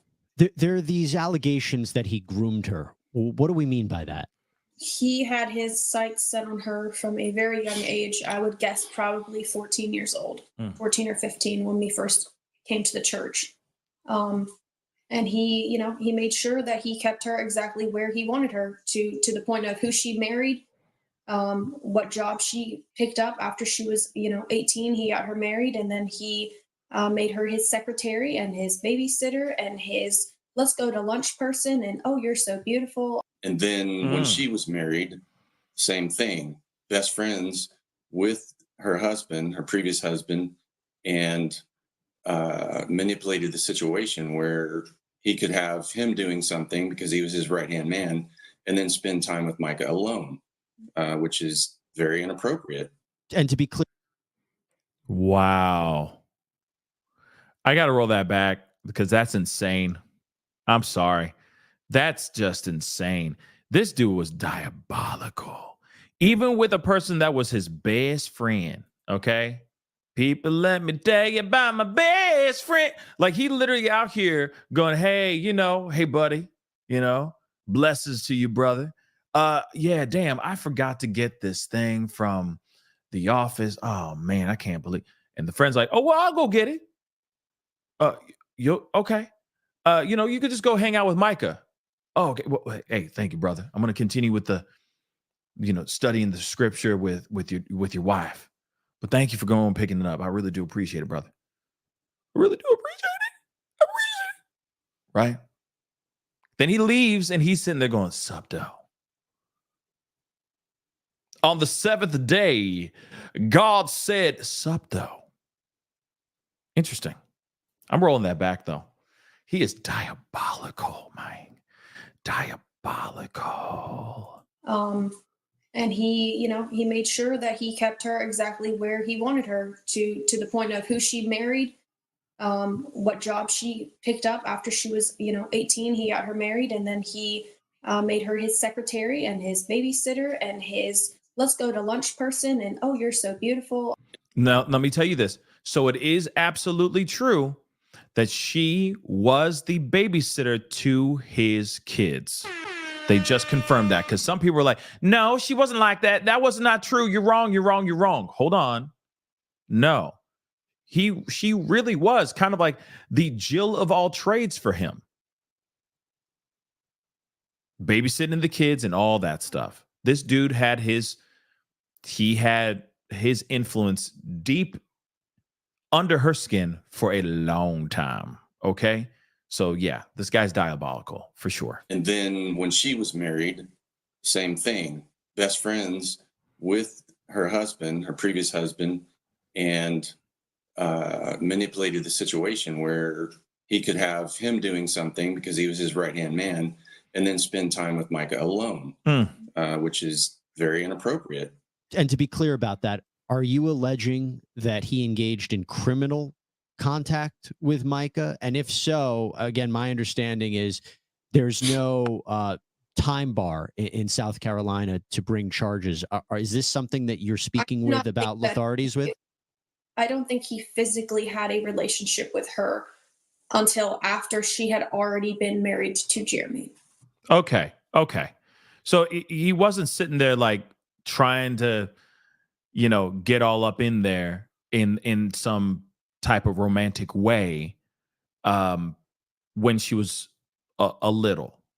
It was after, when she became legal, when she became married, that's when he started to approach. I wanted to ask you about something else. And this goes back to that idea of why he says, and correct me if I'm wrong, why he says he had to set up the power of attorney. He was concerned about whether Mica would be taking money, because there was this allegation that Mica was a suspect in the theft of $1,200 in donations for the Solid Rock, this missionary efforts. I understand you want to clear the record up on that. That was investigated. I have seen, police excerpts on that, and from what I've seen, to best of my knowledge, it said that was just a domestic dispute, and there was no criminal charges to be filed. Okay, and also, as far as the amount that was mentioned, Mica was having trouble with the websites releasing the money to her from the donations, such as Venmo or stuff like that. Right. They were holding on to those funds, as they do, for like the 3-day period or whatever, gaining interest. And so during that period where the money didn't show up yet, he was accusing her of stealing that money. And then after the fact, after she's passed, all the money showed back in except 1 penny. Interesting, right? So the money that went missing, she was blamed for it. Then, as soon as she passed, the money went back into those accounts. Interesting, right? And I mean, no matter what, I mean, because I know some reports are saying it was something, just a couple $1,000. It wasn't anything crazy. I think they said it was something under $2,000 or something like that. Don't get me wrong, $2,000 is still a whole lot of quiche, okay? To a lot of people, all right? But still, it is pretty wild to think that he was out here talking trash on her in these sermons. Real talk, he was out here talking trash in these sermons, saying all this really nasty stuff, accusing her of taking this money, embezzling, stealing, whatever you want to call it. He said these things. I'm going to have to find it again. Dag nabbit. Oh, I hate when I delete receipts, but I'm going to look it up again. Okay. But he said these things like, while I'm over here trying to build school for 100 kids in Kenya, she's stealing the money. He said all this stuff, y'all. He said all this stuff in front of his congregation, to his congregation. And instead of actually trying to talk to her or dealing with this behind the scenes, he put it out there all on blast to make it look like she was the villain. He's been doing that, though, throughout all of his sermons. Then she is unalived, and then the money suddenly comes back except for 1 penny. I understand, see how these Cash Apps and these Venmos and these Zells, and these PayPals work. Sometimes you can't put the exact amount that you were trying to put in there. You lose a penny or two. It happens, but that's weird, don't you think? Everything except for a penny. That's weird, right? I'm rolling that back because that's some crucial information, because that could be the reason why she left this planet. One of them. I'm going to tell everybody you stole this money, and I'm going to have her, the police come after you because you stole this money. When she may have not really stole the money at all. Interesting, right? Let's roll that back. That's crazy. Mica was having trouble with the websites releasing the money to her from the donations, such as Venmo or stuff like that. Right. They were holding on to those funds, as they do, for like the 3-day period or whatever, gaining interest. And so during that period where the money didn't show up yet, he was accusing her of stealing that money. And then he instantly said she was stealing that money. and the whatever the Venmos or the GoFundMe's or whatever they had set up as a crowdfunding source for this trip for Kenya, right? That money suddenly was on hold for whatever reason. And he instantly went out here, not only to her face, but to the entire congregation, and said,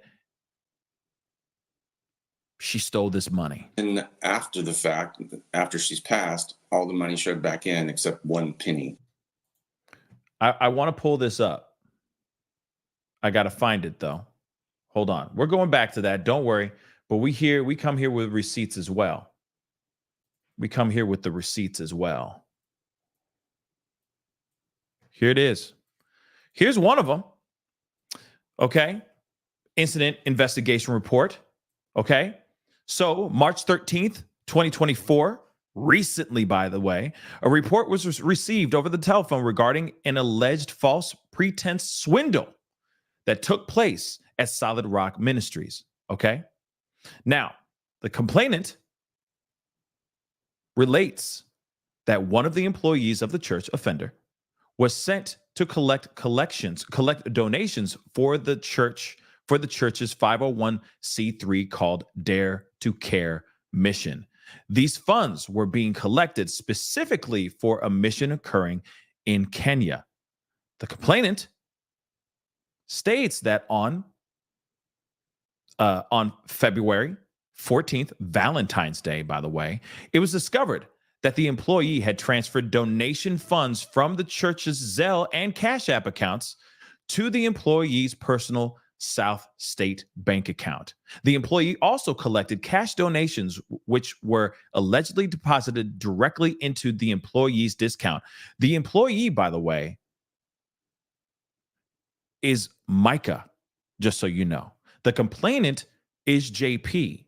He is saying that she took this money, she transferred this money out of the Zelle and CashApp accounts, put them into her personal account. Then the money that they collected cash-wise, hard-earned greenbacks, dead presidents, she took that money and put it into her account as well. Now, apparently, they say in total, they report about $1,200 was deposited by the employee into her personal account. This is what happened, and this is what he alleged to have happened. But it's interesting that say, $1,199 ended up being transferred back into the accounts except for 1 penny, which would be $1,198.99. All of that would have went back to their respective accounts after her passing. So here's the thing. Before we jump back into the video, this would either mean whoever did this hacked back into her account after she had passed and redeposited the money back into those accounts, okay, that $1,198.99 back into their respective accounts, or whoever was holding it, like Zelle and CashApp, whatever companies that were holding it, put it back themselves right after her passing. That makes no sense, right? That's a little odd, except for 1 penny. That's weird, guys. That's weird. But again, of course, we always come here with receipts. We always come here with the information. You see that? That was an incident investigation report that was filed by none other than JP.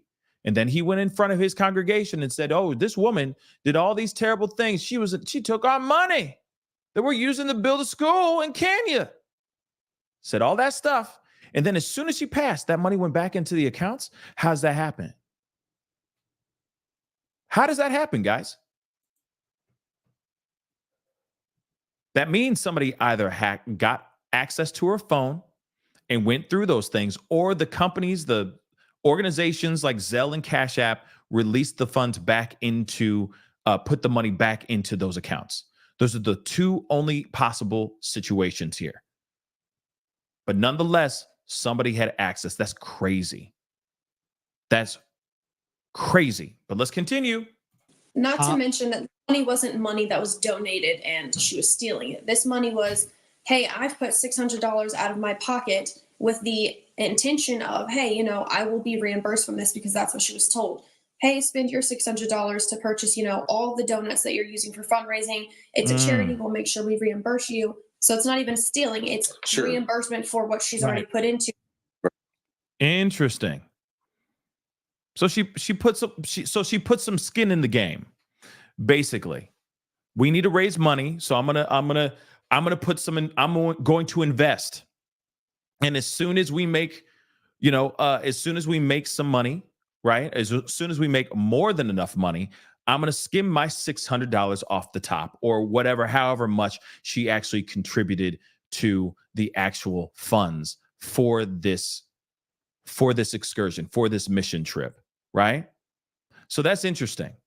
I don't see anything wrong with that either. It's like, hey, I will motivate people by putting in 600. The 600, we already got some movement going. Hey, please donate. And then when they get beyond their number, she will take some of that money back. I don't think there's anything wrong with that. Personally, I don't. But I'm kind of curious as to how much she actually put into the accounts. You see what I'm saying? Because if she's just going and trying to wipe the whole thing clean, that's still questionable. But at the same time, we don't know how much she put in, right? Right. And before I let you go, I have to ask you about this letter that came out that he had seemingly apologized to Mica for what he said was releasing a nude photograph of her on the internet. What was your reaction to that letter? He's a faker. Yeah. He likes to band-aid everything so he can still control and manipulate people. No I doubt. told him straight up, because of his behavior before, okay, now go ahead and go cry in front of your church and apologize like you always do. Mm-hmm. And he didn't during the sermon and his bombshell drop at the last point. He didn't do his fake sniveling, crying, fake stuff. He just, until later, but he would do. Hold on, guys. Okay. Yeah. No, everything's Gucci. You might, if you are seeing buffering, you might want to refresh the page. But I'm good over here. There isn't a storm cloud in the sky so far. So in my area, but every day I'm buffering. Yeah, Gigi. All right, I'm going to continue on, though. Numerous times he would go in front of the church and say, I'm sorry, I did this and I did that. I'm sorry. If you don't want me to be the pastor, I'll leave. And they would say, oh, no, you do such a great job. And then it would happen again and again. Right. And if it did stand up against him, he would threaten them with removing them from the church, or he would just straight out remove them in front of everybody. And then later in sermons said, oh, well, they just left for no reason. I don't know why they left. Michael Sierra, anything that comes out of his mouth, it's all backwards. Well, I think we all can agree with that, right? That it's all just kind of ridiculous, and this guy's a faker for sure. Okay. Thank you, S-Dubs. I appreciate that. I appreciate it. Okay. I might be working on some new music here in the near future, so just be on the lookout for it. Okay. Or I'll let you guys know, obviously, if I'm getting involved in anything new that's a little bit off the beaten path of this show or these subjects. But we already know, okay? Just like Delana just said, yes. Yeah. I mean, he's really good at being a fraud, okay? He is absolutely good at being a fraud. We all know that for sure. Michael Sierra, here's what I wanted to ask you.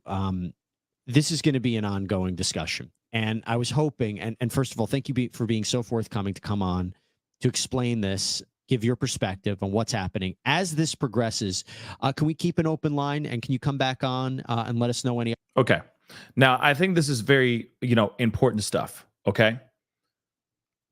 I think this is very important stuff because this gives us more insight on what the family is thinking, how the family feels about everything, right? There is some other information, though, that I wanted to share with you guys, and it's from Sidebar. Jesse Weber and the team over at Sidebar found some very interesting stuff out about JP that I didn't even know about until I heard this on Sidebar. So I wanted to share just part of this episode as well. I highly recommend you, if you want to watch this whole thing in its entirety, please go over and check it out on Law and Crimes Sidebar with Jesse Weber. I think this was a really fantastic interview, and I think it's very telling, the information that we're getting from the dad. Right? It says that, one, they're not done. They're nowhere near done looking for the clues and searching for justice for Mica. They really do think that there is foul play afoot, for sure. Now, what do I think? I'm still kind of waiting for the answers. I think foul play is afoot, but I don't know if there was actually people in the area doing this. I think this man drove her to the point of doing something so unthinkable. That's what I truly think in my heart of hearts. Okay. Now, I know not everybody's going to agree with me. Not everybody's going to agree with, not everybody's going to agree with me. Not everybody's going to agree with the people who think that something sinister happened here. I just don't know if there were other people there. If the police actually do more investigation into this, I'm quite curious. Because there's so many possibilities of what happened with the bullets and the bullet hole in the tree. And is that really a bullet hole that was made by her gun? That could have been some idiot dude just firing off at a tree just for ish and giggles. You never know, right? You never know. So we have to wait and see what law enforcement does. And I'm still trying to find out if FBI is doing anything in this investigation. Because we heard reports being like, FBI is getting involved, and everyone's like, yeah, you know what I mean? Claps to them, Hercules, Hercules. But then all of a sudden, out of nowhere, we're hearing from Ashley Banfield that law enforcement is not involved. Or sorry, FBI is not involved in an investigation. That's weird, guys. I find that a little bit odd, right? But there is something here that I wanted you guys to hear, because this is insane. I got to find it because I don't have the timestamp, but it just made me think of it while we were watching this. And I'm like, oh my God, I got to share this with you guys, because it shows us something. It shows us something that I think we all should know. Hopefully this might be the area. I could be wrong. Things to know is that John Paul does have a criminal record. Research indicates I was on the nose. Damn, I'm good. Hey.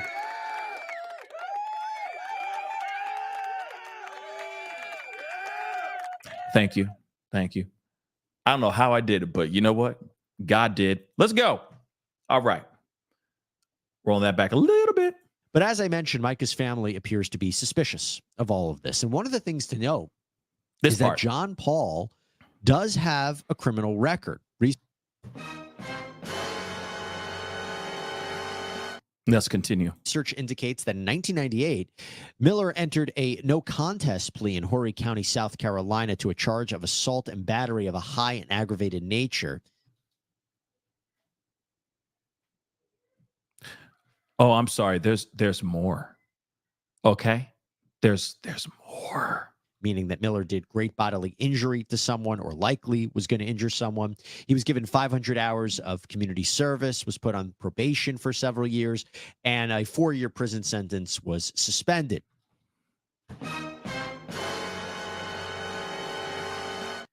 I mean, I'm not even making this up. You're telling me that this dude out here is just out here preaching the word when he has done some. We ain't even done. I'm sorry. Say there's more. In 2022, South Carolina court records indicate that Miller was pardoned. In 2000, out in Illinois, he apparently pled guilty to aggravated assault with a deadly weapon. In 2004, out in Illinois, it appears that Miller was charged with domestic battery, but the prosecutors seemed to decline to move forward with the case and were unable to find sentencing information for that case.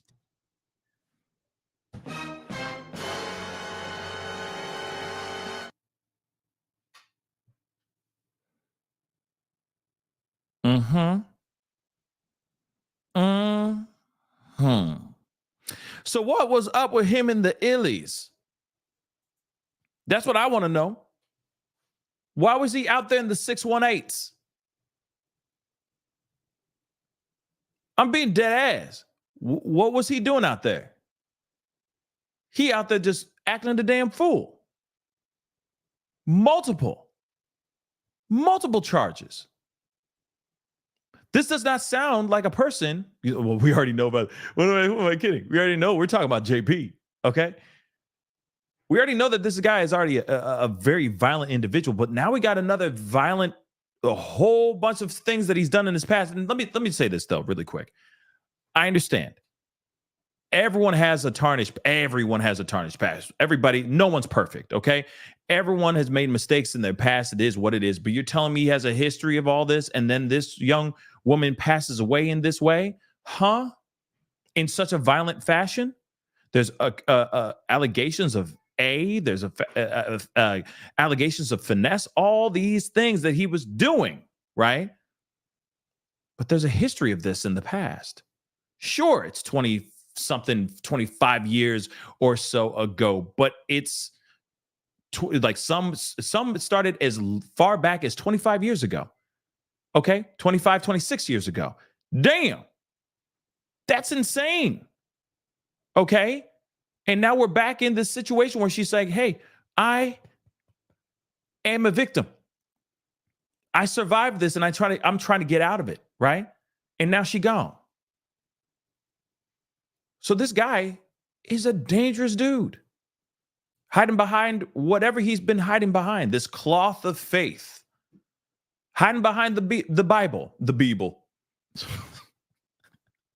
hiding behind the Bible. Okay.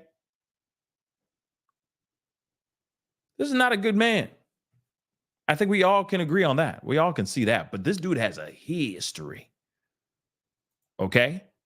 History. It's not just like, okay, there was that one time, that thing, and he did that thing. He learned from his lessons and he never did that ish ever again. No, he's a repeat offender.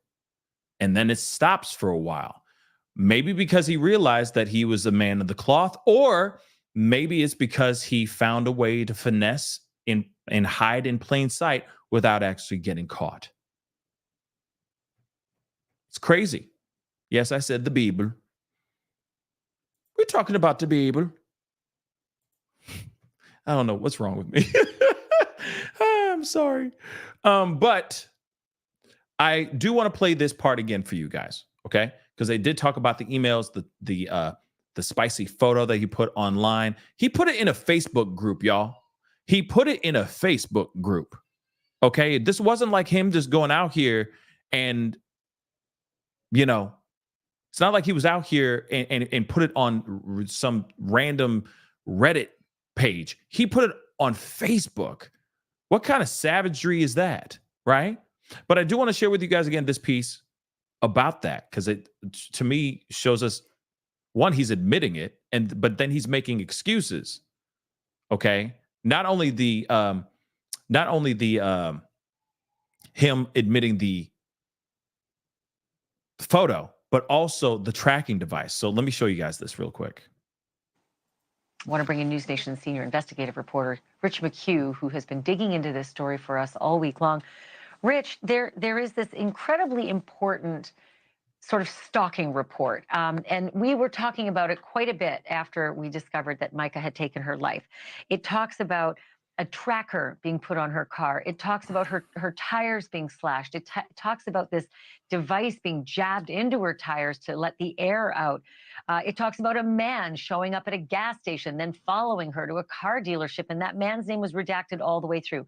Last night, we learned the man's name was actually John Paul Miller, the estranged husband, the man who everybody had pointed to as the cause of all of this prior to finding out it was a suicide. But now we actually have an email from him when he's admitting to some of this behavior. What have you found out? So we've come into a lot of information that has been sent to the police, and that's the key thing here, because people are wondering, okay, so what are police to do with all of these allegations? Do they even know? And now we know that her family has forwarded all of this information to the police. One of the things that is included in these documents is an apology email from him to Mica on April 15th of this year, which is about 12 days before she died. In it, he writes, "I'm sorry for damaging your car, tires, etc. If you ever come back, I will turn in both cars and get you a nice SUV or whatever car you want. Again, my horrible flesh pattern of hurting someone when they hurt me." Okay. This is somebody who is very, very bad. Okay. But he says he's admitting to damaging the car, the tires, etc. Right. And then he's sitting there trying to bribe her. Right. He's trying to negotiate. Hey, if you come back, I'll get you a new car. I'll give you an SUV. I'll give you whatever you want. Just my bad. Lo siento. Right? This is him admitting like vandalizing her car. That's part of it. So there you have it. He's kind of outing himself. And I'll give you something shiny and new if you just come back to me. Boy, if I had a dime, Rich, for every time I've seen an abusive relationship like that.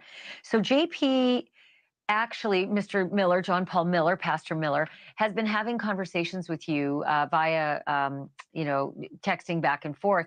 And if I understand this correctly, he has also admitted directly to you that he's the person who put the tracker on the car. That's right. Now, I will say this.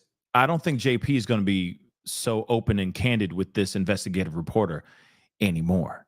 I'm going to keep a buck, but let's go. That's right. So earlier this week, I believe it was Monday, I engaged with him and he started talking back with me kind of unprovoked. And I also want to read this because this thing stood out to me when I read it at the time. I didn't really know it. He said, this is JP to me, I even hired a PI to put trackers on her car to know if she was going to a gun store because she kept trying to get a gun for the past few months. I have never once in my entire life ever hurt her in any way, ever. Now, we have already seen all this stuff before. I'm just trying to show you guys like just a quick refresher, a quick reminder of the BS that he was putting out here. And yes, I would love to go back on News Nation. That'd be fun. Love to go back on Court TV as well. That was a good time as well, too. You know what I mean?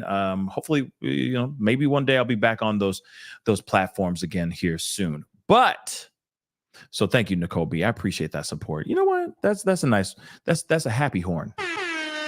Thank you. I appreciate that. But he is admitting to putting trackers on her car. But his reason is, I just wanted to make sure she didn't go to a pew pew store. I didn't want her to go get a weapon. Now, there are two different sides to this. One, he's lying. He's straight up lying. Or two, he knows how mentally fragile she is, and she's tried this before, and so he doesn't want her to do anything drastic or devastating to herself. I kind of lean on the first one, that he's just lying, and he just wanted to keep track of her because he looks at her like she is property. She is my wife until we sign them papers. And that's it. Once we sign these papers, she ain't my property no more. But she is still mine. Why does it make me think of True Blood? Okay? Sook is mine. You know what I mean? So, wow, that's a deep cut. But still, you look at this and you're like, hey, wait a second, what? So you're admitting to doing these trackers, these GPS trackers on your wife's car, but the reason why you're doing that is because you wanted to make sure she wasn't driving into a pew pew store. That is stupid. So what? If she goes to the pew pew store, what you gonna do? Because clearly she went to a pew pew store, and if there was a tracker on her car, you were nowhere near her to stop her from doing anything unthinkable. So what's up with this? What's up with this? It's a lie. It's just you just trying to keep an eye on her, period. Because if you saw her drive to a pawn store, you would have been like, or a pawn shop, you would have been like, oh my God, she might be picking up a pew pew. Let me go out there wherever she is right now. Where could she be? You know what I mean? Let me find her really quick. GPS says she's at a park. Then you would have done everything you could to drive all the way out there to stop her from doing whatever she ended up doing. Come on. Come on, Mang. Stop it already. Stop it. Stop with the mess. Go back to your Bible. Anyway, let's continue on. This is just trash. Let's go. I was just communicating with him on text, drawing him out, and he kept texting and texting and texting. I've officially asked him for an interview. His attorney has, of course, said no, but that's where it stands. That's pretty glaring, admitting to that. Okay, the next thing is that he apologized for something else.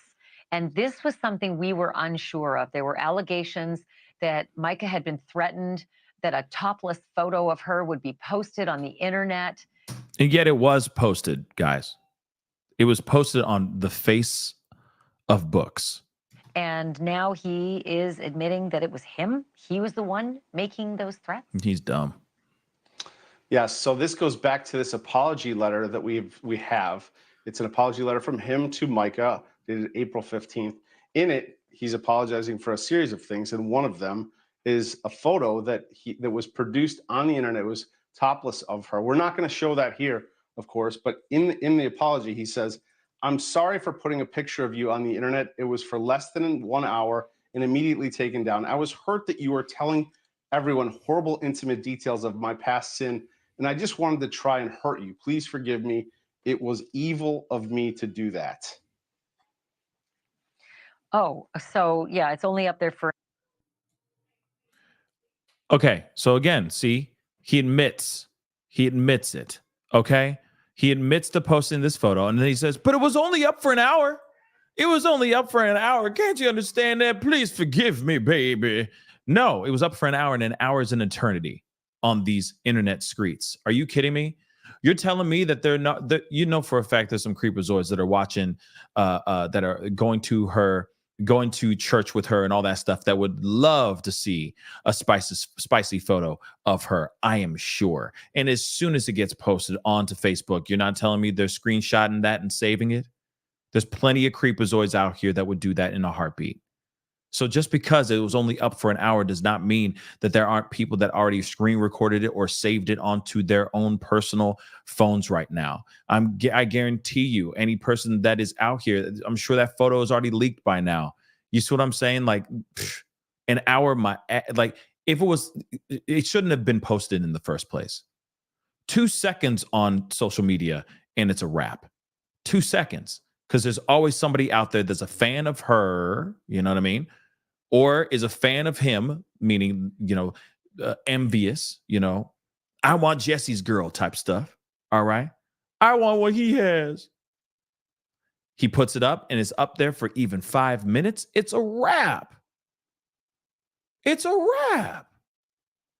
So you got to be kidding. Miss me with that nonsense. Okay. But yeah, no, Kim Princess. Yes. This is like Diddy Cassie type ish. Only thing is that Cassie's still alive.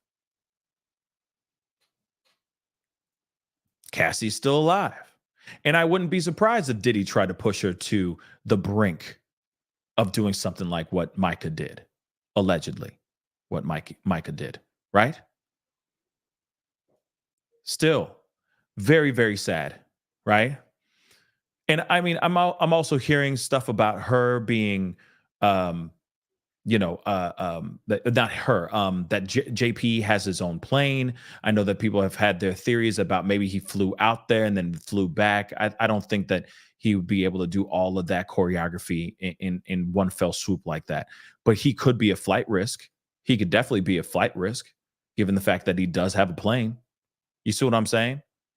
Just saying logistically, I don't think he can just and then back. Like, I just don't know. Then there would be recordings, or at least documents logging, showing that his plane took off at a particular time and then flew back at a particular time. So that could be debunked within seconds.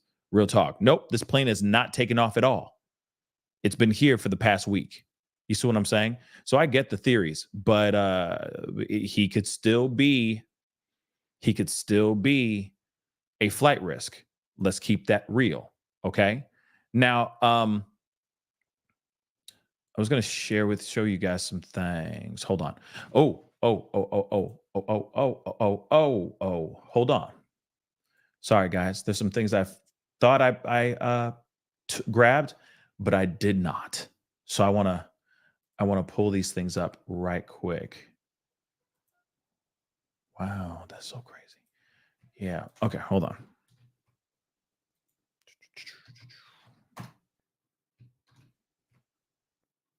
Come on, baby.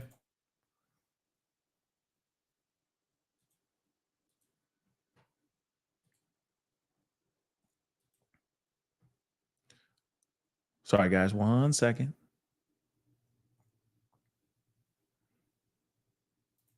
There's just a couple things. Wow. Yeah. Now there's all these, you know, sensitive topics. So, you know, confirm to proceed. That's interesting that they have that kind of stuff out now on YouTube. So if you like, I think the most recent video I did about this yesterday, they said yes. There was a wall, like a pop-up that comes up, like sensitive topics. You know, do you want to confirm to proceed? It's crazy that they're now doing that. It's frustrating, but it is what it is. Okay. So first and foremost, let me grab some of these things really quick. Okay. Crystal says fisherman needs to be looked into. You know, I say this. I do well, it doesn't hurt to circle back and ask him some things, you know what I mean? But you know, but if it gets to the borderline of like harassing the dude and all that, then that's not necessary, right? But I am kind of curious as to what he really heard in all that. And I'm glad that you mentioned that because that's one of the videos that we're going to look at right now. Let's take a listen. We start tonight with continuing coverage on the death of Mica Miller, the estranged wife of John Paul Miller, his office in Lumberton. Andrew, the fisherman says he never thought fully cooperating with the police investigation and telling the whole truth and nothing but the truth would lead to him being unfairly targeted on social media. I didn't even know that they were going to say that, but yeah, I think it's kind of unfair that he's getting like attacked and stuff like that. I think people need to chill. That's what I think. But, you know, if he's out here just telling the truth, that's what sucks because, you know, because there's so many questions about this, people are going to be so quick to hop on this and go, oh, he did something. And it's like, but maybe he really didn't. Maybe he just wasn't. Maybe he just was an eyewitness. Maybe he just overheard what happened and that's it. I met 55-year-old Johnny Jacobs today at an undisclosed location in Robeson County. He didn't want me to show his face because he's concerned for his safety after being bashed and targeted on social media. It's like putting my life in danger with some of the things that's been said. Jacobs tells me he'd been fishing for several hours on April 27th at the Lumber River State Park when he heard a faint cry. He says 2 or 3 minutes later, he heard a gunshot. Heard one bang. One. I said, oh my God, don't tell me, because the crying had stopped. I said, don't tell me something's happened, don't tell me something. I was getting ready to get out of there. Another 3 people came into the lake on a boat, and I plainly asked them, I said, did y'all hear that gunshot? They said yes. Jacob says he couldn't see anything because of all the trees blocking his view. This here's the park, of course. This is where I put my boat in at. He showed me a map on his phone of the Lumber River State Park to better show his location on the river that day. You see how thick the woods are? That's why I couldn't see nothing. So right along in here is where I found Mica's belongings at. He says he found Mica's backpack, glasses, and cell phone on the bank and gave them all to deputies on scene. He says he didn't know Mica and has no reason to lie to police. You know, this is the thing, though, too. I was thinking the same thing. Somebody just asked something here. Hold on. I don't know if he's lying, but if he is really in fear, why give his full name? Exactly. That's what I think, too.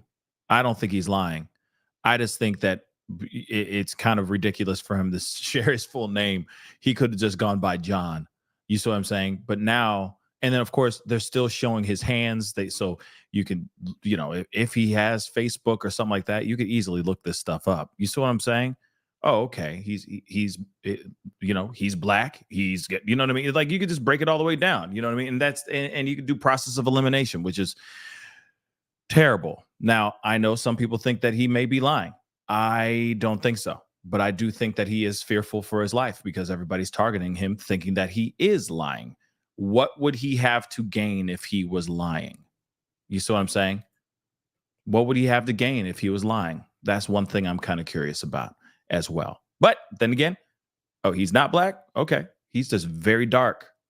Okay. He is very tan. Okay. Nonetheless. All right. Just by his hands alone. All right. And again, I think we should respect his wishes. Leave him alone. Okay. If he's talking to the police, let him talk to the police. Okay. And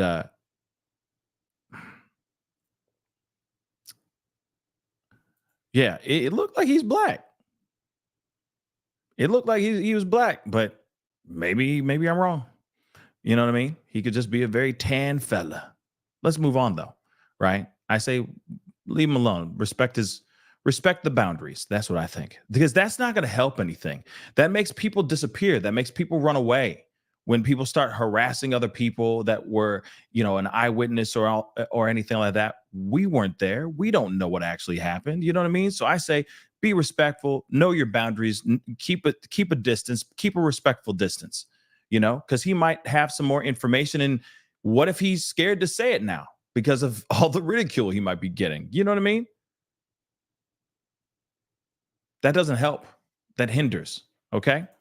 Let's continue on. I got something else. A body language expert spoke on Banfield, if I'm correct. Yeah. And so I wanted to share this with you too before I go into these super chats. Let's take a watch on this. We're not seeing any grief here. We're not seeing what are called adapters, the things that we use to comfort ourselves, to self-soothe ourselves, like wringing of the hands, those kind of things. He's got what's supposed to be tears happening. That's not happening. He has no tissues there with him. His nose isn't running. He's trying to pretend it is, but it isn't. Interesting. I mean, this is all his sermons. It's like, put up the photo. Like that kind of thing. Yeah, this is the whole thing. She was such a beautiful light, and just go ahead, put up the other photo. Just go on. She always just had to take a photo whenever we go to the musicals, wherever go to the theater. She's like, let's take a photo. I'm like, babe, we're gonna be late. But she always just wanted to take time to take a photo. Put up the next photo. Come on. These are all the classic cues of someone who is faking an emotion. And if you'll notice, if someone's really feeling an emotion, that's what the emotions fire those expressions onto your face. In other words, from your brain, from your limbic system. And those don't last on him. We don't see grief. And the little bit of grief there's a semi-sadness that we see in there is taken away by a smile. And the smile is more prevalent than his grief is, or than his sadness is. This is one of those things that shows so many things that are wrong with it. I'm actually going to use this in training because these are all the classics right here. He said, I'm going to use this in training. Oh my God. He's going to use this sermon to be like, this is how people fake when they're in sadness, when they're in grief. He said, I'm about to bring this into school and I'm about to teach people this is what fakers do. This is a textbook example of people faking it. Wow. That is some that is the statement of the year, okay? All of them. Wow. You're going to use this in training. Holy Dinah. Did she just say holy Dinah? Wow. What is that? I've never heard that. See, I learned heavens to Betsy from Banfield, but holy Dinah is a new one for me. What the hell is holy Dinah? That's a new one. Oh my Lord. Heavens to Betsy, indeed. Holy Dinah, indeed as well. Something I read that you had mentioned about a forehead, like tells in the forehead. What's that about here in this video? Well, quite often we get what is referred to as the grief muscle. It's Hold on, I'm rewinding that really quick. But carbonized star does. Well, Dinah is a name. Well, Dinah is a name. I'm done. Let me roll that back. You messed me up, carbonized. Okay. A forehead, like tells in the forehead. What's that about here in this video? Well, quite often we get what is referred to as the grief muscle. It's sort of like an upside down horseshoe that happens right here in the glabella area of the forehead. And when you see that, I can't do it. You may be able to, I don't know. It only shows up when someone is actually feeling grief. They're remembering something very sad. They've just lost someone in their family, maybe a pet. Did you see that? How he's like trying to wipe away tears that don't even exist? And you'll see, or if they're in great pain, then you'll see the grief muscle show up. It shows up right there. We're seeing, and you could say, oh, this is Botox in his forehead and all that. He may have a little bit in there, but you would still see some movement up in here if he did that. I don't think he's feeling any grief here. We're not hearing it in his voice. His voice, he's under the impression when you're sad that your voice goes way high. Quite often it drops low and you can't speak. And when it's that high, it breaks too much. His voice is way too clean for this, way too clean for him to be as sad as he's saying that he is. Wow. I like this guy. Wow. This is crazy stuff, though.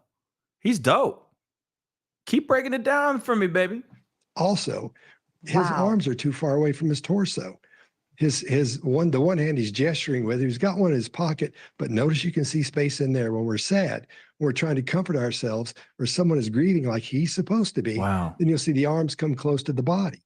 You know what? It's interesting because when you look at it, he doesn't look like, he looks like he's performing. You see what I'm saying? He looks like how he's holding himself, how he's talking. It almost is like he's doing it like, doing like some sort of Shakespeare monologue or something like that. You know what I mean? How he's presenting it. He seems like it's all performative, right? It's a presentation rather than somebody who's actually breaking down. The other thing too is, why would you officiate? Why would you be the officiant to your own wife's funeral? I mean, forget all this. Like, don't get me wrong. This gentleman here, I don't know his name. No disrespect. I don't know his name. But he's very informative, and that's dope as hell. I need to find him online. But still, first things first. Let's get the elephant. Let's address the elephant in the room. Why is he the one leading the sermon, leading the service for his own wife's funeral?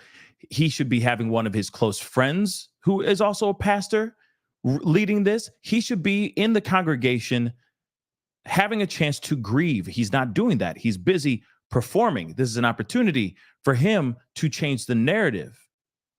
Look at me, world. I'm the grieving husband, but I'm still strong enough to give you guys the word. Huh?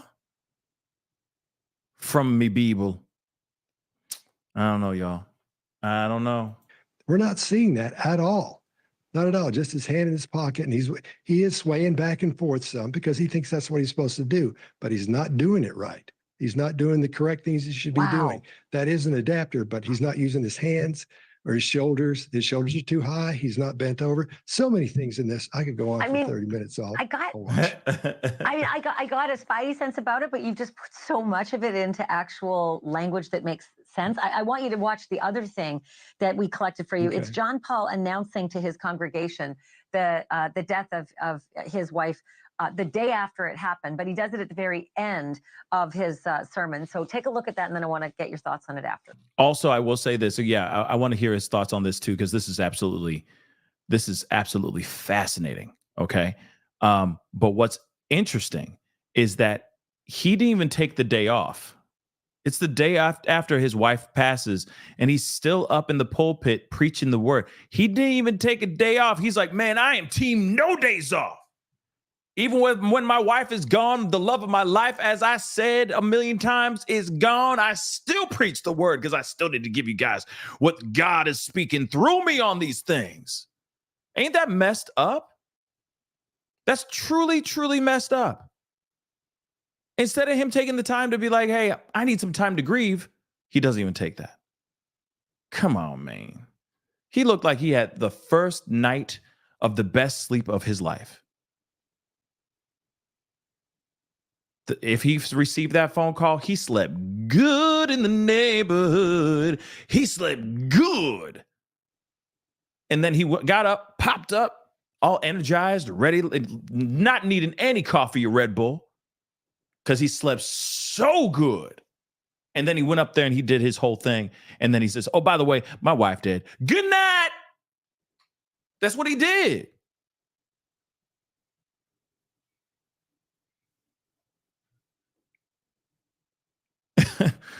So stupid. He slept good. Okay? Take a look. All right. I got a call late last night. My wife has passed away. And yeah, it was self-induced, and it was up in North Carolina. And we're gonna have a funeral for her next Sunday here at 3 p.m. And so it's all I can. Yeah, I'm just kind of going on adrenaline right now. So y'all pray for me and my kids and everybody. Mm-hmm. And she wasn't. Y'all knew that she wasn't well mentally, and that she needed her medicine that was hard to get to her. She needed her medicine. It was hard to get to her. They knew exactly where she lived. She had a place of her own. It's not like she lived in the sticks. It's not like she lived in a cardboard box underneath the freeway. Stop with the mess. Stop with the nonsense, okay? Miss me with this mess, man. And so I'm sure there'll be more details to come. Okay, what do you make of that? Again, we're not seeing things we should be seeing. No grief in the forehead, no grief in the face. His expression is blank. It's not sad. We're not hearing the low tone that we should be hearing. Before we heard the thing where he's at the funeral all whiny and stuff and his voice is really high. This is where he's trying to show emotion and he's not really showing any emotion. Again, his arms are far away from his body. Why bring up his wife's medical or not being able to get medicine during this? That's called a qualifier. He's qualifying what's happened to her. These are all this is so, it's horrible, but it's really good when you want to show someone the body language of what shouldn't be happening when someone's grieving. You know what's crazy? Well, one, I really like that guy. That was very informative. And I didn't know he was part of the behavior panel. I'm gonna have to take a look at that. I've only seen like one or two of those episodes, and I didn't realize he was part of that group. But still, yo, this is not somebody, from what he's saying, this is not somebody who is out here grieving. And here it is, though.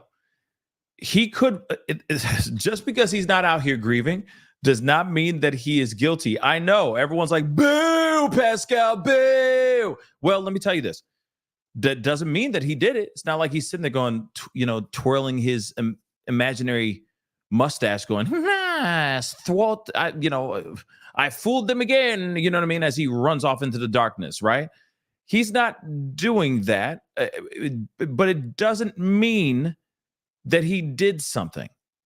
He may not have any love for her. He could really just be that psychotic. He could really be somebody that is messed up in the head. Let's be real.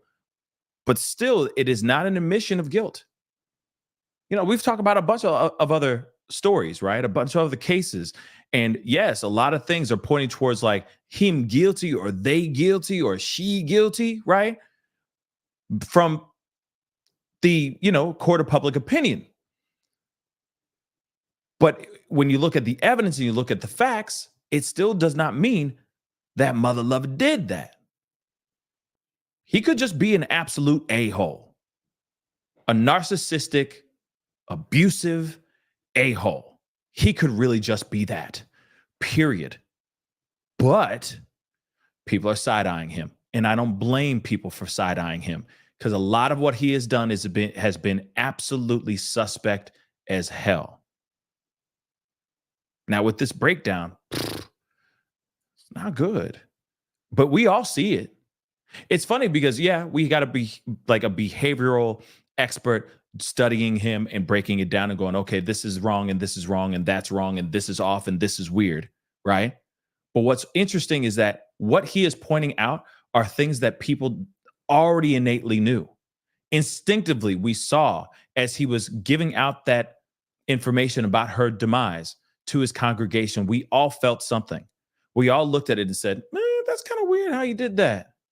That's a little off. We don't need to be, no disrespect to this expert, we don't need a behavioral expert to tell us something that we already know, because we know about human nature. We know about human behavior and how we conduct things and how we present ourselves out here. Yes, it's nice to have somebody in here that's confirming it, going, nah, bruh, something ain't right here. This dude foul for real. You know what I mean? Holy Dinah indeed, right? But at the end of the day, all the things that he has been doing has been performative since the moment she was found gone. Does that mean he has some connection to her demise? We don't know. But there's a lot of information that we got from the dad that, wow. The bruises, the marks on her body, etc., where she was found, how she was found. All those things are very odd. The shell casings, the live round that was on the ground, the bullet hole in the tree nearby. All of those things need to be answered. They need to be questioned first off, actually. I'm sorry. Because police didn't do their due diligence. They looked at it as a unaliving scene. That's it. A self-inflicted unaliving scene. That's how they looked at it, and that's how they combed through that crime scene or that scene as such. They didn't look at it as a crime scene, which is, it's very sad. Okay. Now I got a gang of super chats and all that stuff, so I want to get through these really quick with you guys. Beal Boy Mom. Sorry, thank you so much for being a member for the past 8 months. I really do appreciate it. Hello, Pascal. Thank you for everything you do. You are a true blessing. Aw, thank you. Thank you. I appreciate that love. Thank you so much for being a member, too. Welcome to the family, Lizzie Fox. And just like Lizzie, by all means, hit that join button down below. Become a member. Brandy, thank you for gifting. Also, Melly, thank you so much for gifting. And S-Dubs for gifting as well. Hamburger. I love the love. Sharing is caring. All right. Melly, again, thank you so much. Mica, a beautiful human and angel. Yes, I hope she's finding peace, the peace that she's been looking for. Real talk. Martinique, thank you so much. Watch out for folks claiming they're paying for, but are actually preying on you, like JP. Janky preacher man Miller. Yeah, no doubt. I agree, Martinique. That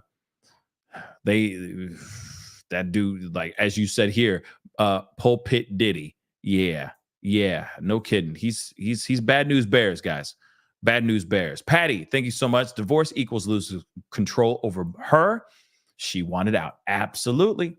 Then, like I said, hey, the best revenge is not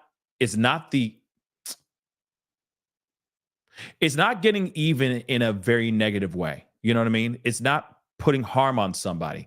It's just saying, okay, you gonna do that? Watch me win. And watch you get salty when I do win. And when I do win, it's gonna be big. And everybody gonna find out.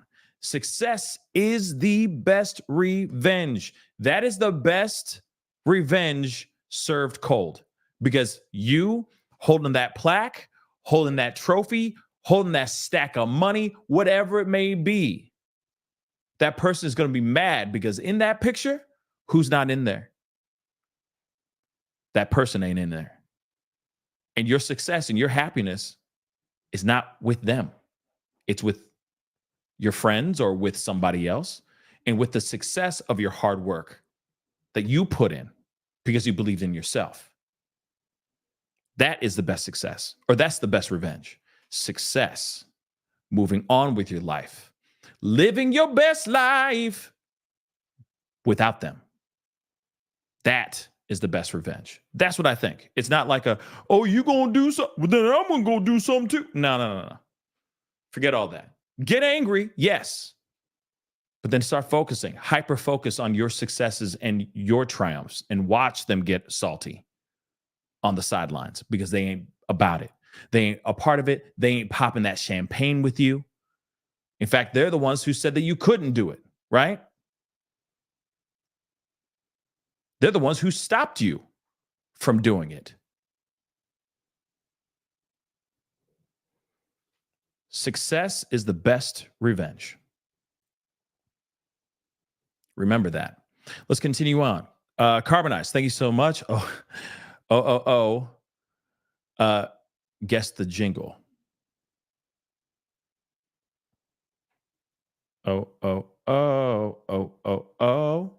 Maybe that? I don't know. Carbonize, you're going to have to tell me. Okay. Martinique, thank you so much. What's with people modeling their hands on the news? You see, like, the thing is like, if you're not trying to be seen, period, it's like, shoot a tree. You know what I mean? Put the camera on a tree and I will talk. Don't shoot the back of my head. Don't shoot my feet. Shoot a tree.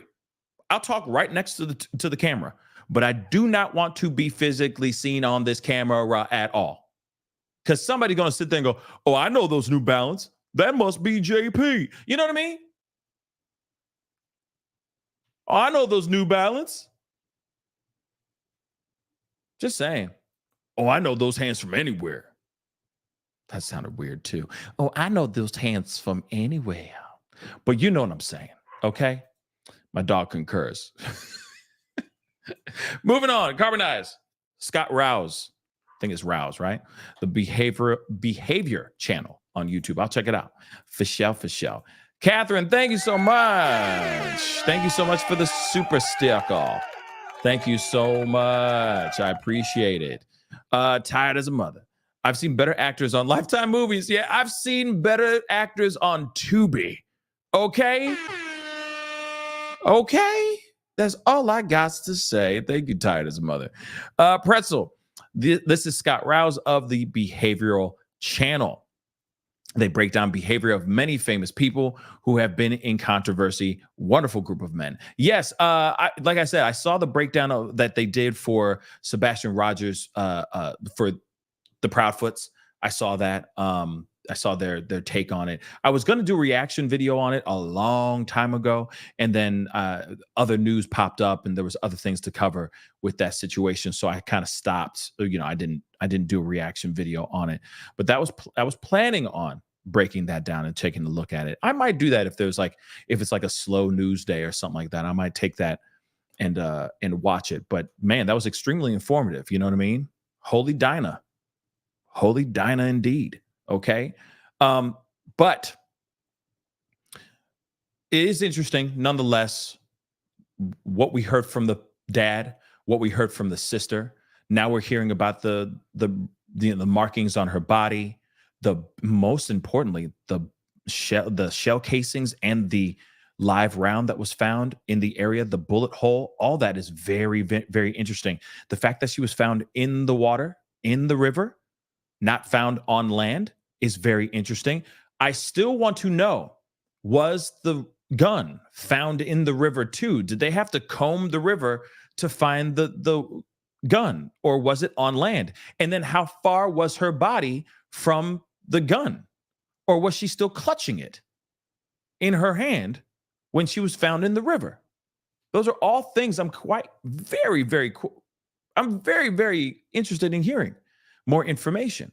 Like I said, I've reached out to the sister before, but I try to reach out, but you know how it is. I'm sure they're getting flooded with DMs and all that stuff, but I would love to get them on the show so we can talk and maybe break some more things down. But that's one of the main questions I have, is just the crime scene itself, or the scene itself, what it really looked like. What did they know? How far away was her body from the actual weapon? Was she still holding on to the weapon when she was in the river?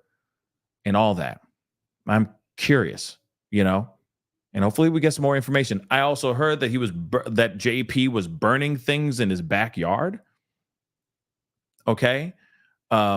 Which is interesting as well. S-Dub said, breaking news, barge hits bridge in Galveston. Again? Another one? Hamburger. Hold on, let me see. I can't do like live stream stuff, but let me just see. Let's see, barge.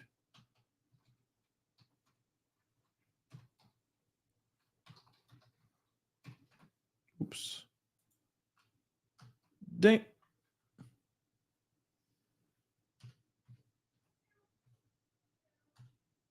What the hell? Okay. Yeah, there really was another. Oh my God. Another barge hit a bridge.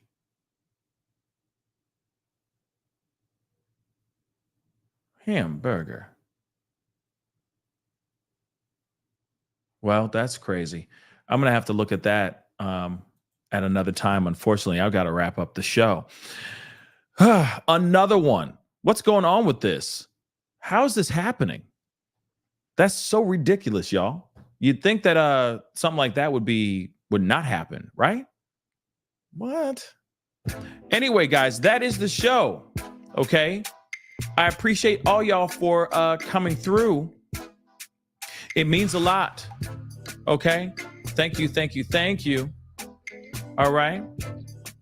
Thank you so much. Again, do me a favor. Hit that like button down below. The more those likes come up, the more we get more clarity and more people knowing about Mica Miller's story and her case. And hopefully, if there needs to be justice, we get that justice for her, right? So hit that like button down below, please, and thank you. Don't forget to hit the reaction button if you're watching on other channels and other platforms, Do not forget to crush that subscribe button if you're watching on YouTube. That'd be greatly appreciated. Hit that join button, become a member of the show. That'd be dope. Okay, hit that join button. Of course, if you want to support it even further, you can go and hit that Patreon. Patreon.com/The Pascal Show's in the ticker down below. Going that way as we speak. As we speak right now, it says join our Patreon. Patreon.com/The Pascal Show. Go check it out. Okay, that'd be greatly appreciated. Okay. Anyway, guys, it is time to get going. I may be on a little bit later on tonight. Maybe we'll see. We'll find out. You know, your boy's a very busy man, but we're going to try to come out and have a show for you guys later, much later this evening. So it might be a late show, but it will still be, hopefully there will be a show nonetheless later on this evening. Okay. Anyway, guys, I appreciate all y'all for being here. It means a lot. It's time to get going. Be good to yourselves. Be good to one another. See you guys soon. This is the Pascal Show. Bye.